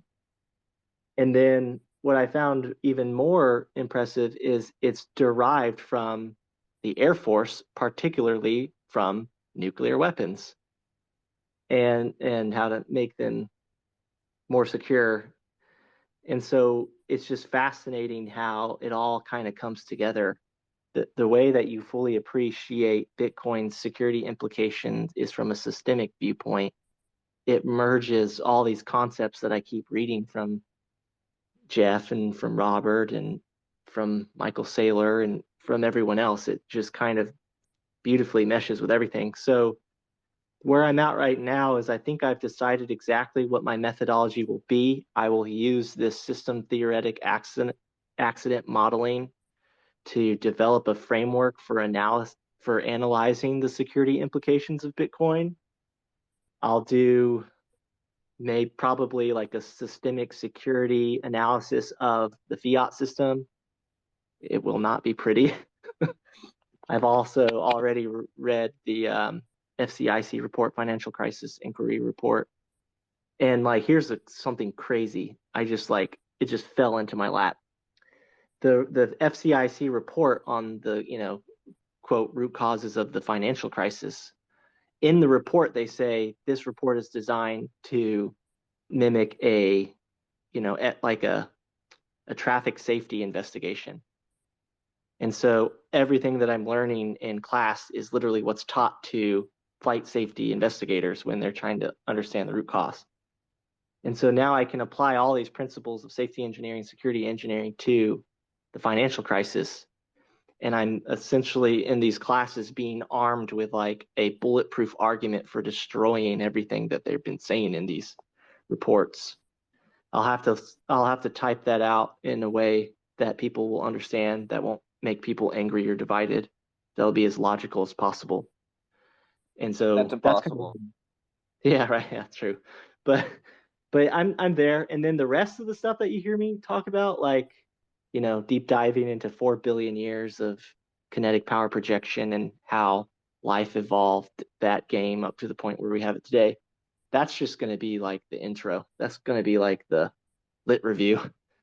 I've got a stack of books from all the Bitcoiners recommending me stuff. So I have to get through that over the next couple months. It's due in December of 2022. So I'll just keep cranking out my crappy takes. Please keep giving me feedback and helping me sharpen the arguments. I can't even express how amazing the support I've been getting. Like just this conversation alone, like level 39 basically did an entire lit review for me by reading everything from Nikola Tesla and like sending me screenshots of all the most important stuff. Like I get that all the time. It's amazing. I want to read the thesis. It is like 30 pages and it's all crap and I have to rewrite every page. You want to know the secret, Mike? The thesis doesn't matter. Like my goal of starting this thesis was like my first thesis I wrote, and it was so good that it can't be shared. It was about basically modeling the glinting pattern of satellites so that you could design them not to glint, if you get my drift. So like no one read it. A couple other people read it, but the thesis is just the ostensible reason for me to communicate these people, to communicate these terms to people who can do something about it, like policymakers. The thesis itself is the least important part. The most important part is all the podcasts, all the support, all the helping other people see this kind of stuff. Jason, I'm expecting some stuff for Bitcoin Magazine at some point, so don't leave us empty-handed. But Robert, let's jump to you, my man. Thank you. I think you're doing wonderful work, Jason. I just wanted to read the mission statement of MIT real quick. It says, the mission of MIT is to advance knowledge and educate students in science, technology, and other areas of scholarship that will best serve the nation and the world in the 21st century. I don't know your classmates, Jason, but I just want to acknowledge you and express my gratitude for taking that mission seriously. I know it comes at, personal, professional, academic risk, but I think this is extremely important. I'm gonna go a little philosophical here for just a minute, but I think it ties back to physics for me. Is I think fiat itself, the very concept, like when we say that word fiat, a lot of Bitcoiners tend to go straight to the money, but it's not that, right? It is attempting to override physical reality with an assertion of some kind. It's an attempt to play God. It's an attempt to say, this is because I said so, versus this is because we performed experiments over a countless number of iterations, and we determined that we could not disprove it, so it is. It is. I called it a pathology earlier, and I guess that's the best word I've got for it. And it's a lie, right? It's a lie because if we just say truth is an accurate depiction of reality, well, fiat is by definition an inaccurate depiction of reality. It's someone attempting to override what is with their assertion. That maybe that's what all this is about. Like Bitcoin's getting us closer to truth just by virtue of being that thing. Like the monetization of Bitcoin is equivalent to the devitalization of coercion, right? Of the state business model, which attempts to override individual self-ownership through inflation and taxation and all these things. So it seems like the world, and maybe this answers an earlier question, like why will people go this direction? Why are we so confident that people will move towards Bitcoin? You could perhaps generalize it more and say that these digital rails we are creating, they're immune to coercion. So if people want to conduct themselves in a way that's free of coercion, they will inevitably adopt this digital age approach to human affairs. So, again, everyone that prefers wealth to poverty, they kind of get forced into this. The new technologies that we innovate or evolve, which innovation and evolution, as we've touched on today, the animate and inanimate, they're very closely related. The ones that command more energy projection will win, right? This is the essence. I don't know if I can get this in words entirely, but this is the essence of evolution, and evolution is everything. Evolution is like the only constant in the universe. So what is evolution? Evolution is whatever works, whatever is projecting power efficiently and effectively is kept, right? Whatever works is kept. And Bitcoin is the only money in history that never stops working, or the only property that never stops working. So I hope that rounds out some of the edges, right? I really appreciate where you're at, Jason, that you're exploring this from an engineering lens, but clearly Bitcoin bleeds over into the philosophical anchor points we have with reality. And I don't know, it just feels like maybe we're on the verge of discovering a new language or science or something to that effect to better articulate what this innovation really is. Thank you so much, Robert. I appreciate those words. I had a question for Jeff Booth, and if we have, I'd like to go to Tomer afterwards and see if you can get a little cosmic before we close out. And I might have another quick question for Robert Breedlove if we have time, but we'll see. Jeff, I like to think of Bitcoin, as this war towards abundance in sort of the ideas that Tesla had. We don't know if his ideas would have worked for free and abundant energy. But I'd love to hear your thoughts, in the sense that really I felt Bitcoin would have perhaps been able to fund those ideas if they were feasible. And I'd love to hear your thoughts about the ideas of moving towards a world of an abundance with perhaps the energy future that Tesla envisioned. Sure. And and just to speak to Robert, and this is one of the key things that I think we got to be careful of in ensuring it. Put it this way, I totally agree that Bitcoin is going to keep going anyways. Doesn't matter. But I prefer to have more people understand it and join and walk across the bridge and build this. So I think about in language that helps them and doesn't empower the state because of their fear. And so, Robert, when you're talking about specifically, and I told you where this goes, but when you're talking specifically about why did the system emerge like that, and through competition, why did the emerge like that? When you think about just from a gold standard, gold wasn't, it couldn't be used every 10 minutes. You had to centralize it. You had to build a system on top of it.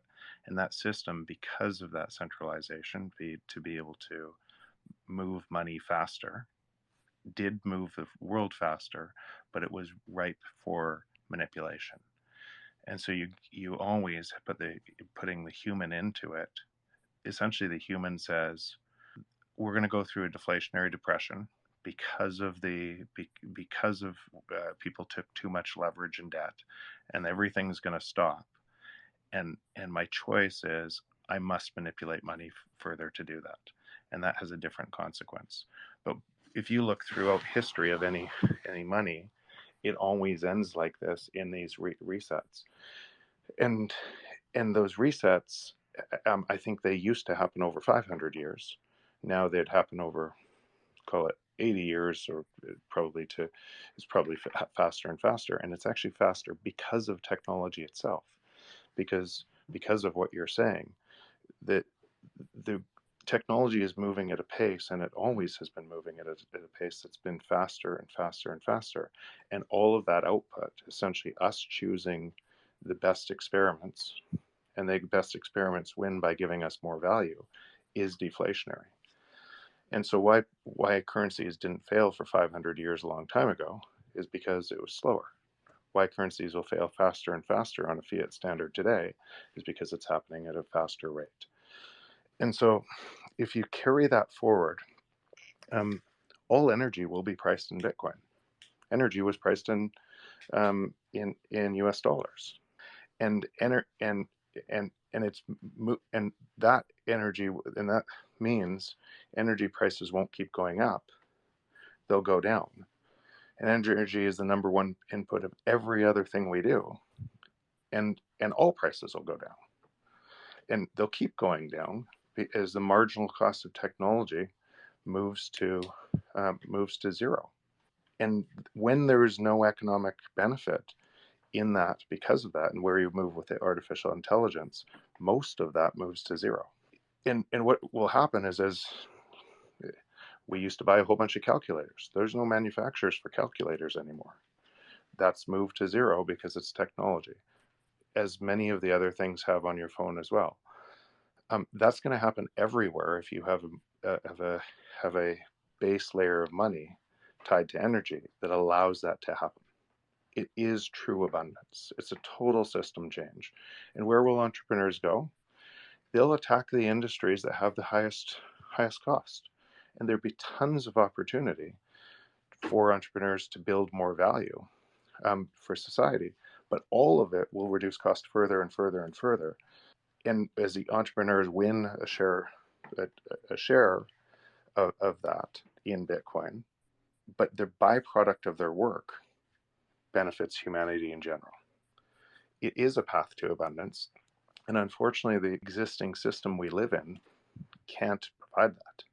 So the existing system we live in must fail in kind of a couple of different ways. Through ending the human race, if you kind of press the button, it must fail through that, or there is a potential other way that it can keep going. It can concentrate all power and control in a very small number of hands who have domain over everybody else and can change their minds. And that's not a world that I subscribe that I would want to live in. And so it's why I'm such a huge promoter of Bitcoin, because it's an advocate, because it's for the human race, it's for everybody. It actually makes sure that our work moves broadly to humanity. Level, did you want to get Tomer involved? Yeah, Tomer, I think you mentioned you had something cosmic you wanted to share with the group when you got started, but I don't remember if you got a chance to talk about it. No, I hadn't. In your article, and you had asked me to think a little bit about this. In your article, you had mentioned that it, based off of how Bitcoin uses energy and how it tracks how much it used in total and when, that if the human race was gone and an alien archaeologist found a node, they'd be able to know how far we made it as a civilization in terms of our progress towards this Kardashev scale. And I think that's a cool take. But I wanted to offer it like a different take, because this was first contact in this particular case would be like after we've somehow died off, some alien then stumbles on here. But I just kind of want to turn it around and say, well, what if Bitcoin is actually first contact with an alien civilization? They send it ahead because they want to arrive not in some planet where these crazy lunatics are nuking, but threatening to nuke each other. But where they live in peace and they've created tremendous abundance and energy and they're interesting to talk to. It's a much nicer place to visit. Takes a while to get there physically, but you can send ahead information to teach and influence people how to build something like Bitcoin, which is effectively like nuking the planet with peace from outer space. And so that's another way to consider what Bitcoin is. It's this worldwide. It's this bomb that is one shot of it has blown up the entire world. It just took one shot, and the explosion is continuing to spread all over the world. But it's an explosion of peace rather than war, and it saves lives rather than ends them, and it creates wealth rather than destroys it. And I think that's what, to me, is so beautiful about this technology, whether it was sent by aliens or discovered by one guy all by himself or something else like that. That is what it is, and it's out of our control. As Jason said, it's not a negotiation. Peace is on its way, and I think it's just an extraordinary cosmic event that we're experiencing. I think that's maybe a little bit of what Robert Breedlove was talking about too. That we're discovering something new. We'll understand so much more about ourselves when it's all said and done. But whoever gave us Bitcoin, thank you. That was beautiful. Alien technology. Yeah, thank you, Tomer. I appreciate that. And if anyone hasn't read Tomer's amazing article on what makes people think Bitcoin is alien technology, I butchered the title, but that is you've speculated on this before, and I think everyone sort of had that thought in the back of their minds, and you put it really so eloquently. I had a question for Robert Breedlove, real quick, and my question is, and then we can turn it over to CK. We can turn it over to anyone else who has any questions. My question for Robert is, it feels like ever since Tesla passed away, we've been stuck in this sort of, and we've had Einsteinian physics, but your conversations with Eric Weinstein has gotten a lot of people thinking, what the fuck has happened to physics since 1971? And I'm curious if you feel like Fiat is responsible perhaps for the loss of magic in physics. And I think a lot of people who are listening, who are fans of Tesla, dream of sort of a world where there is free and abundant energy coming from the cosmos. And I'm curious if you feel like perhaps Fiat has prevented that from happening to some degree. Yeah, that's a great question. I actually invited Eric to join us today, but he never responded.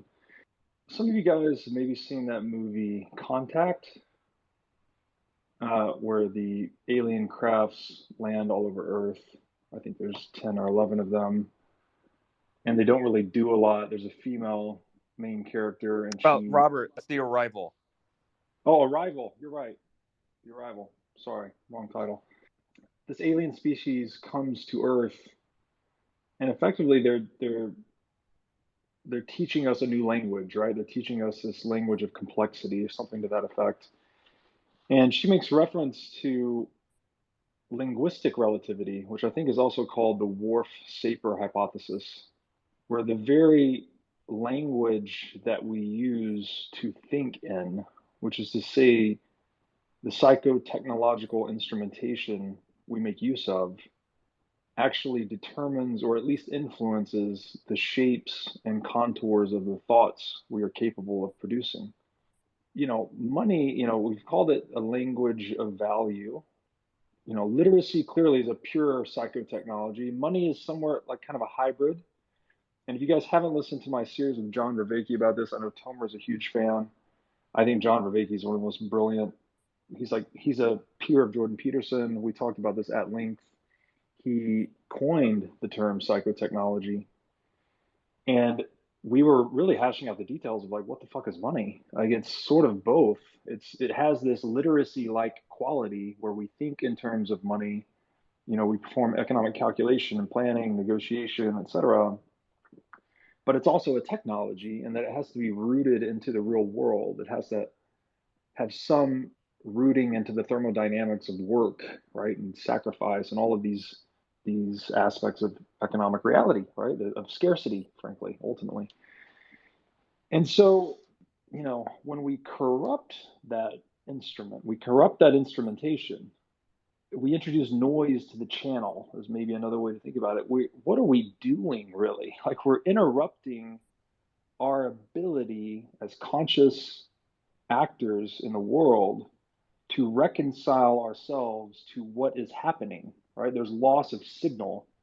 There's introduction of noise there, which inhibits our ability to respond, which is the essence of responsibility itself, right? This is something that again, it kind of gets back to private property rights, because when you have a private property right, you have this high integrity relationship between an owner and an asset. Then there's a lot of throughput. There's a lot of information density in that signal. But when you start to violate the private property right, the person's both their rights in the asset to enjoy whatever it is, the services that the asset renders, and their responsibility to take care of it, they're both ameliorated, because you've broken down the informational relationship between owner and asset. And so Vervaeke expands that more generally he calls this agent and arena relationships. And so he has this beautiful YouTube lecture series called Awakening from the Meaning Crisis. It's 50 hours. It's a lot. It's just amazing, though. I highly encourage everyone to check it out. And he's going through the reasons, what causes this breakdown of agent arena relationships. And what, I think in our series together, one aspect that we really pulled apart was this idea of violating property rights or corrupting money, which are effectively the same thing, how that actually contributes to this loosening of the grip, right? Economic actors lose their grip on socioeconomic reality when you can't trust the money, you can't trust the signal of the money or the prices or the property. To circle back to physics and academia and our educational institutions, it's okay, if you corrupt this most fundamental membrane or mediating force, or it's like the ether, right? I know ether's a dirty word in the space, but not ether, the fucking shitcoin. The ethereal, the firmament, right? That's like what money is mapping onto. It's this medium for propagating information and energy. And when you corrupt that and it becomes divergent from what is, I think it's just upstream from everything, right? It's upstream. So all the downstream effects are catastrophic. So this is, what do we say in Bitcoin? Fix the money, fix the world.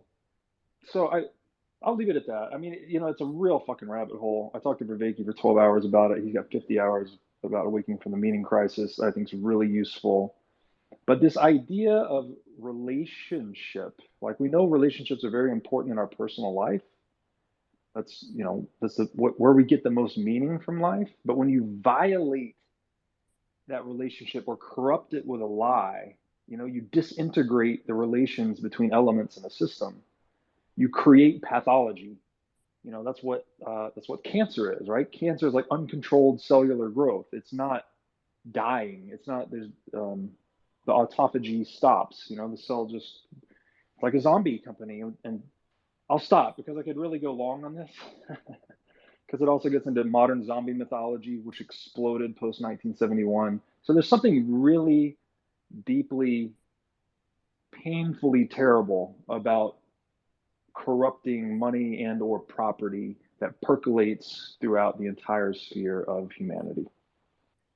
That was very powerful, and again, I fully agree, and I feel like monetary maximalists, which a lot of Bitcoiners kind of find themselves in that perspective, would agree too that there is something very insidious about kind of corrupting the very fabric of how we communicate value, across time, space, amongst each other, peer to peer, etc. So couldn't agree more.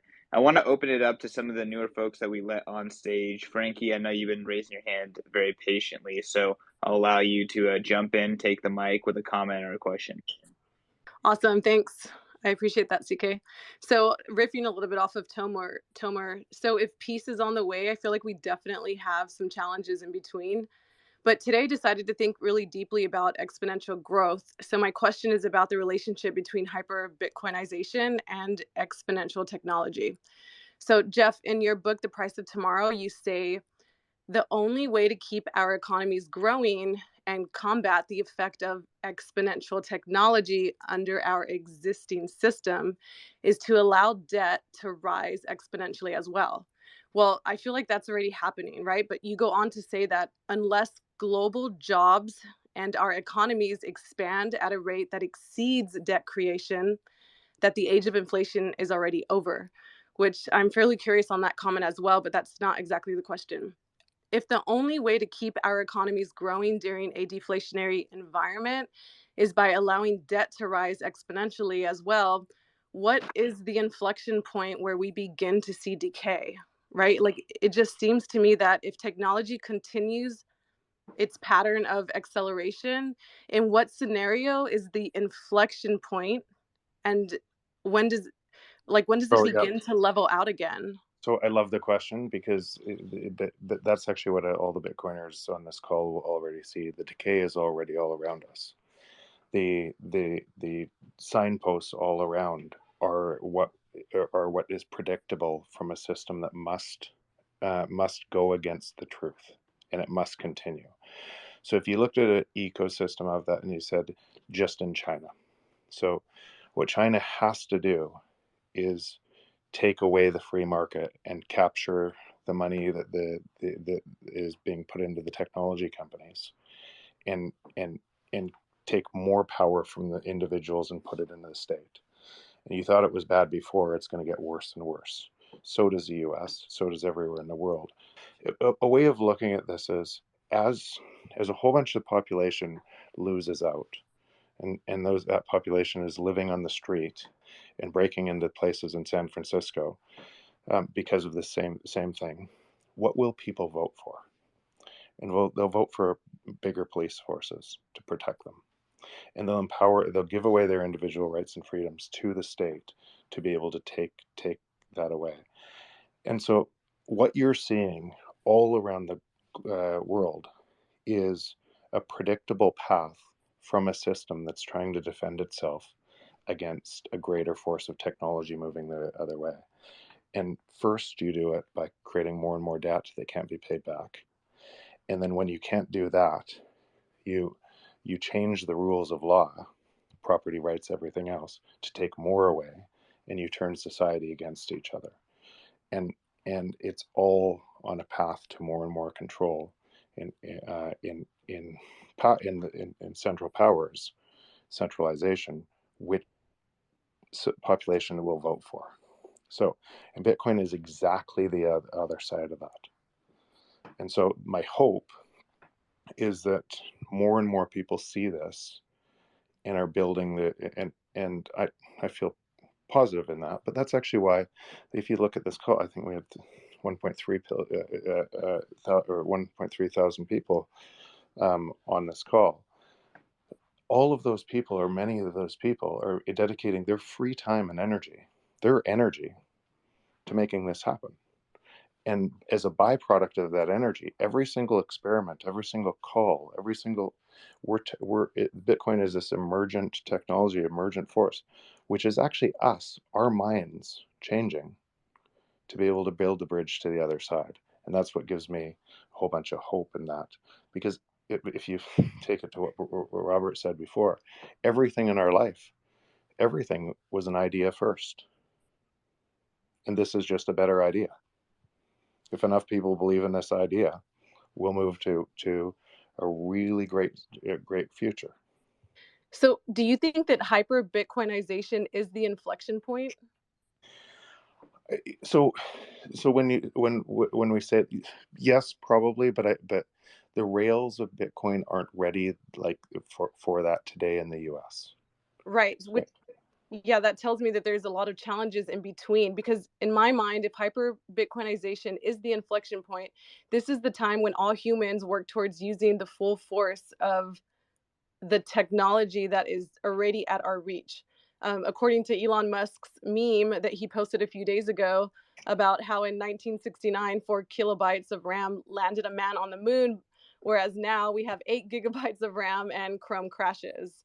So I wonder if hyper Bitcoinization is that inflection point where we slow down and we utilize the technology that we've been that has been created. Yes, it is. Yes, it is. Okay, awesome. I mean, look, S9s still work. Your iPhone 10 does not. That is the difference. Publord, raise your hand. All right, you're raising your hand. Jump in. Always want to jump in, but yeah, spaces like this, man. I look at the panel. I look at the guests in the chat, man. It's a beautiful room. A lot of fantastic thought leaders here. Tomer, I just got to know recently, and hey, I literally just put a meme together because of him, and it's something that he reminds me of. Something, and Jeff Booth, love you, Jeff, of course. Bitcoin not only as peace, but as peace that can outperform any type of anger in the world. Bitcoin is that little piece of grass, that little piece of nature that always grows through concrete. You guys ever walk around a city? Go through a city and you see this little there's a tree growing out of somewhere. Any concrete opening, there's something growing. That's Bitcoin. No matter what the governments will do, the banks will do, Bitcoin will find a way. Bitcoin finds a way because it's organic and it's true and it's nature. And yeah, no, I would just came on stage to tell Tomer I made you a meme, man. That's for you, Tomer. Oh, thank you, man. I think I appreciate it. I'm looking forward to seeing the meme. What you're saying is nature finds a way, right? And no matter what, nature finds a way. And Bitcoin is like a force of nature. I think when Jason talked before about China gave it its worst, it was like a 50% wipeout, 60% wipeout, and Bitcoin absorbed this thing. Like I visualize it. It's kind of like Bitcoin's got a force field, and this attack comes at it, and it kind of softly squishes it in, and then it bounces back out, and it's completely neutralized just a few months later.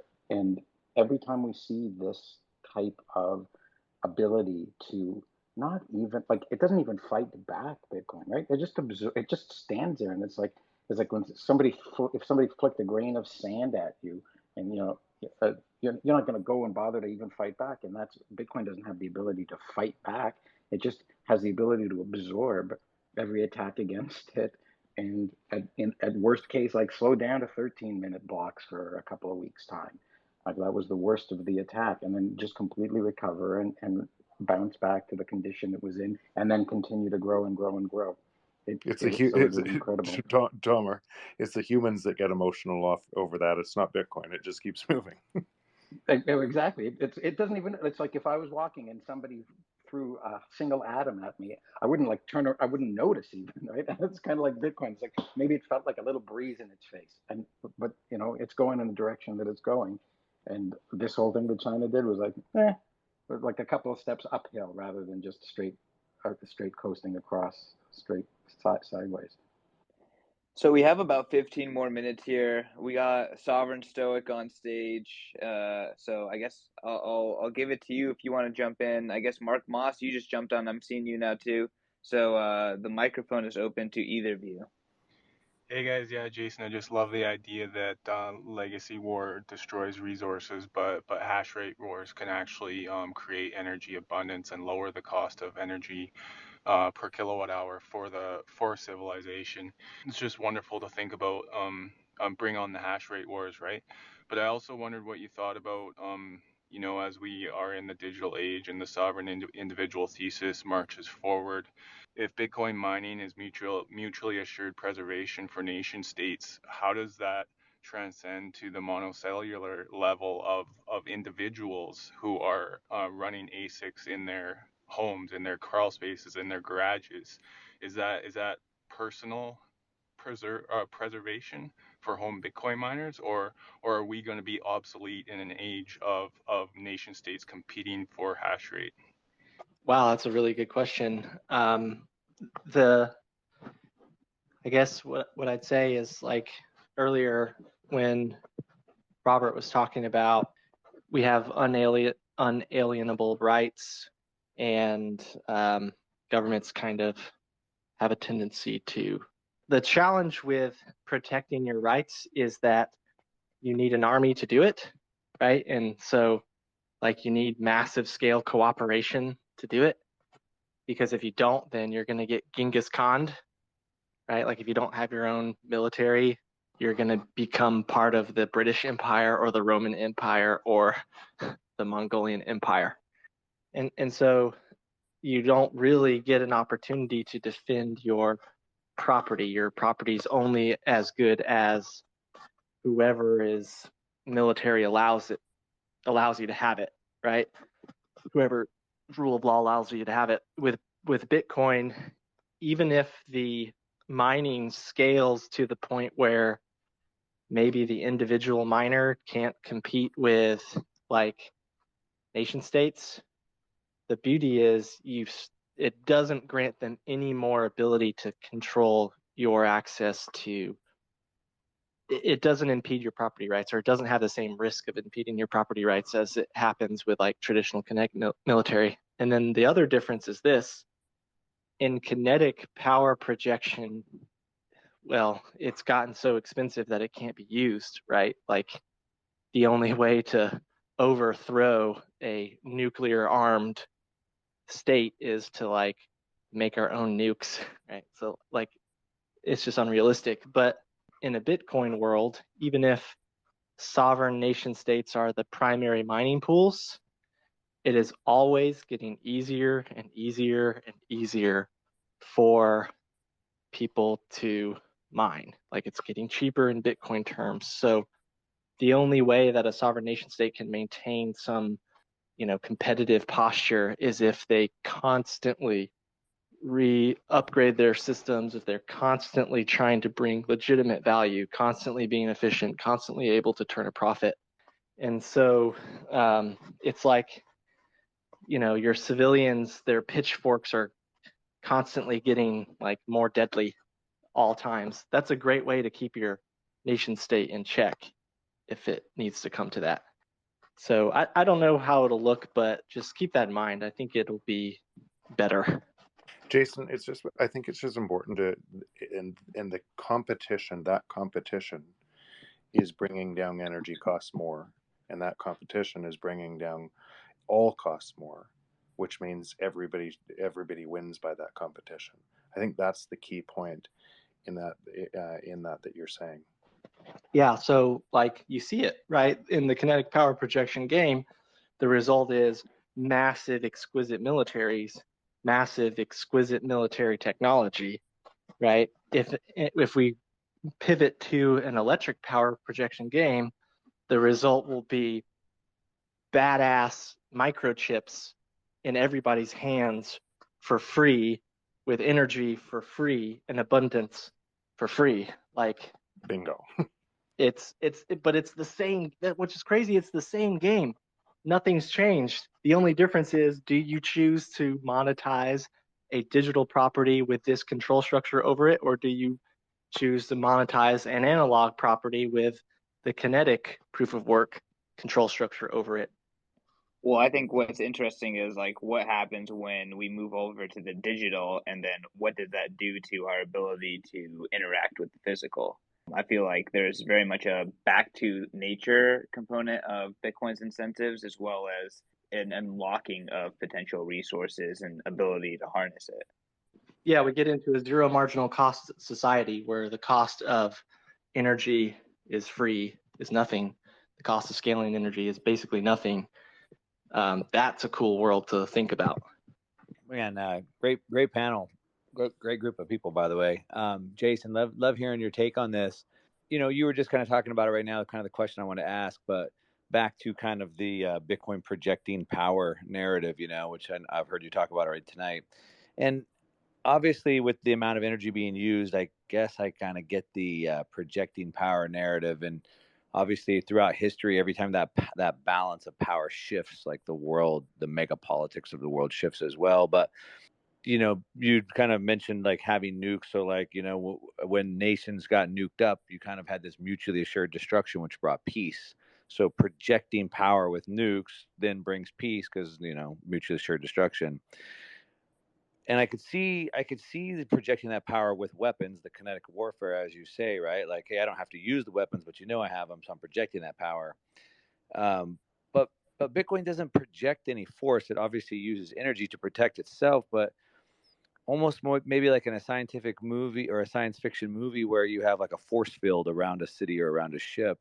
It uses energy as a force field, but that force field doesn't project force, right? It's only meant for defense. So I guess I'm just kind of thinking about it in that terms. Like, it seems like Bitcoin being more of a defensive technology where it's censorship resistant, immutable, etc. But I don't see how it projects force onto anybody. I mean, it shifts the balance of power. It shifts the incentive structure.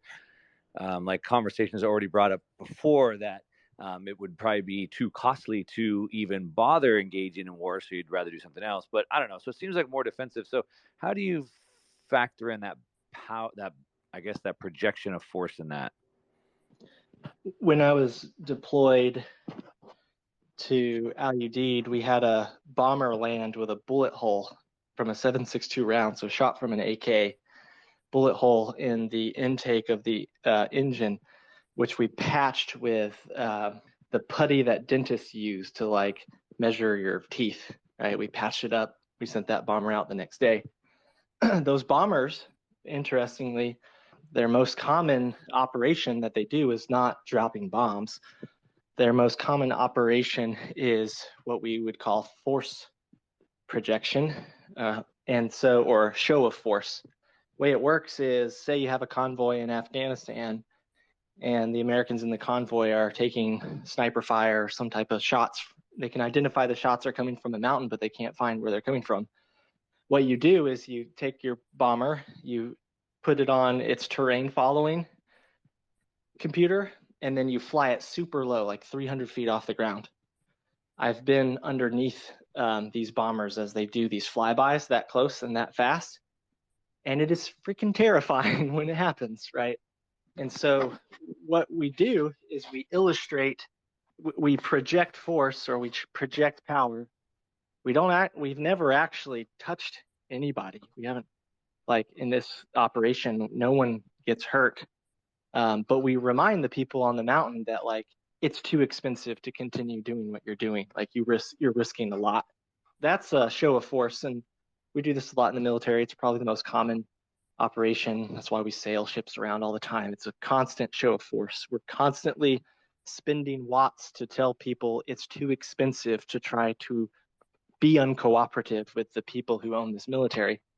But that's because you're the show of force is threatening force. Like, hey, we could bomb you, but we're not going to. And that goes back to the nuclear weapon. Like, we don't use a nuclear weapon, but you know that we have it, and we could show force.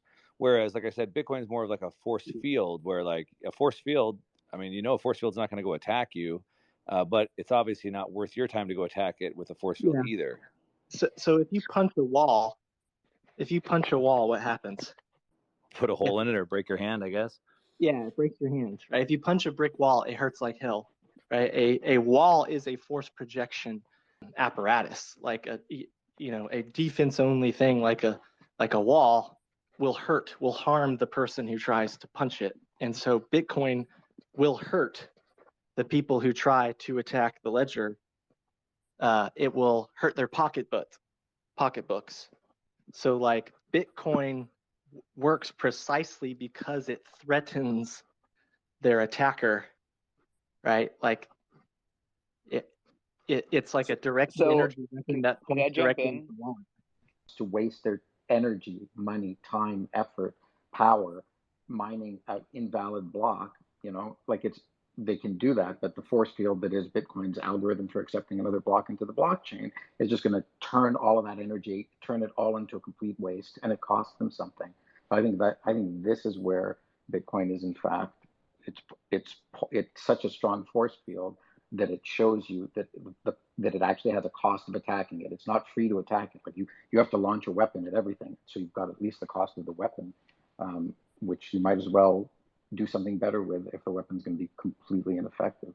Yeah, like if you guys have seen the last movie of the Harry Potter series, there's a part where all the wizards are coming together and projecting a force field out, right? The way I'm thinking about this is that the miners are the wizards supporting the force field that's going outwards. That's kind of how I was conceptualizing the difference between Bitcoin network aggression expression and then the actual Bitcoin network defense mechanism. Listen, man, here's the brilliant thing. At the end of the day, Bitcoin doesn't care. We're on stage here, all of us. Oh, we look beautiful. We got some great avatars. Yeah, Bitcoin doesn't care about anything we say. It's doing its thing, man. It's like I just did for Tomer there. Tomer, man, I put this is the little plant that comes out of concrete. The governments, they can put all the concrete they want over Bitcoin. Bitcoin will find a way, just like everything else, man. All right. Well, I think that's a good spot to wrap it up. It's been a nice 2.5-hour riff. This recording should be available immediately on your Twitter app. As long as you're on mobile, you should be able to listen to the recording. And it'll also be available on Bitcoin Spaces Live, hopefully before the end of the week. So keep an eye out for all of that good stuff. And looking forward to the next amazing conversation. Really appreciate everyone who stayed on the entire time, especially my man Level 39 who put together the article that inspired this, as well as organized the space. So thank you so much, Level 39. Thanks so much, CK. Appreciate it. Yeah, just wanted to finish off real quick because everyone I see up here, man, because we've talked offline in certain ways. Everyone up on this stage right here, let me tell you something. They could be going out and charging like thousands of dollars, man, for their input. Everyone you see on stage right here, and even you in the audience could do the same thing. Let me tell you something. These are the people that make Bitcoin work. These are the people that are pushing it forward. I love you all, man. I love you all. Especially Thanks, you, Bobby. Yeah, I love you guys. All it takes to talk about Bitcoin and make it work. But yes, you can talk about Bitcoin with all your favorite Bitcoiners in person at Bitcoin 2022. So go to that, promo code Satoshi, spend in Bitcoin, save an extra $100. See y'all there. Peace.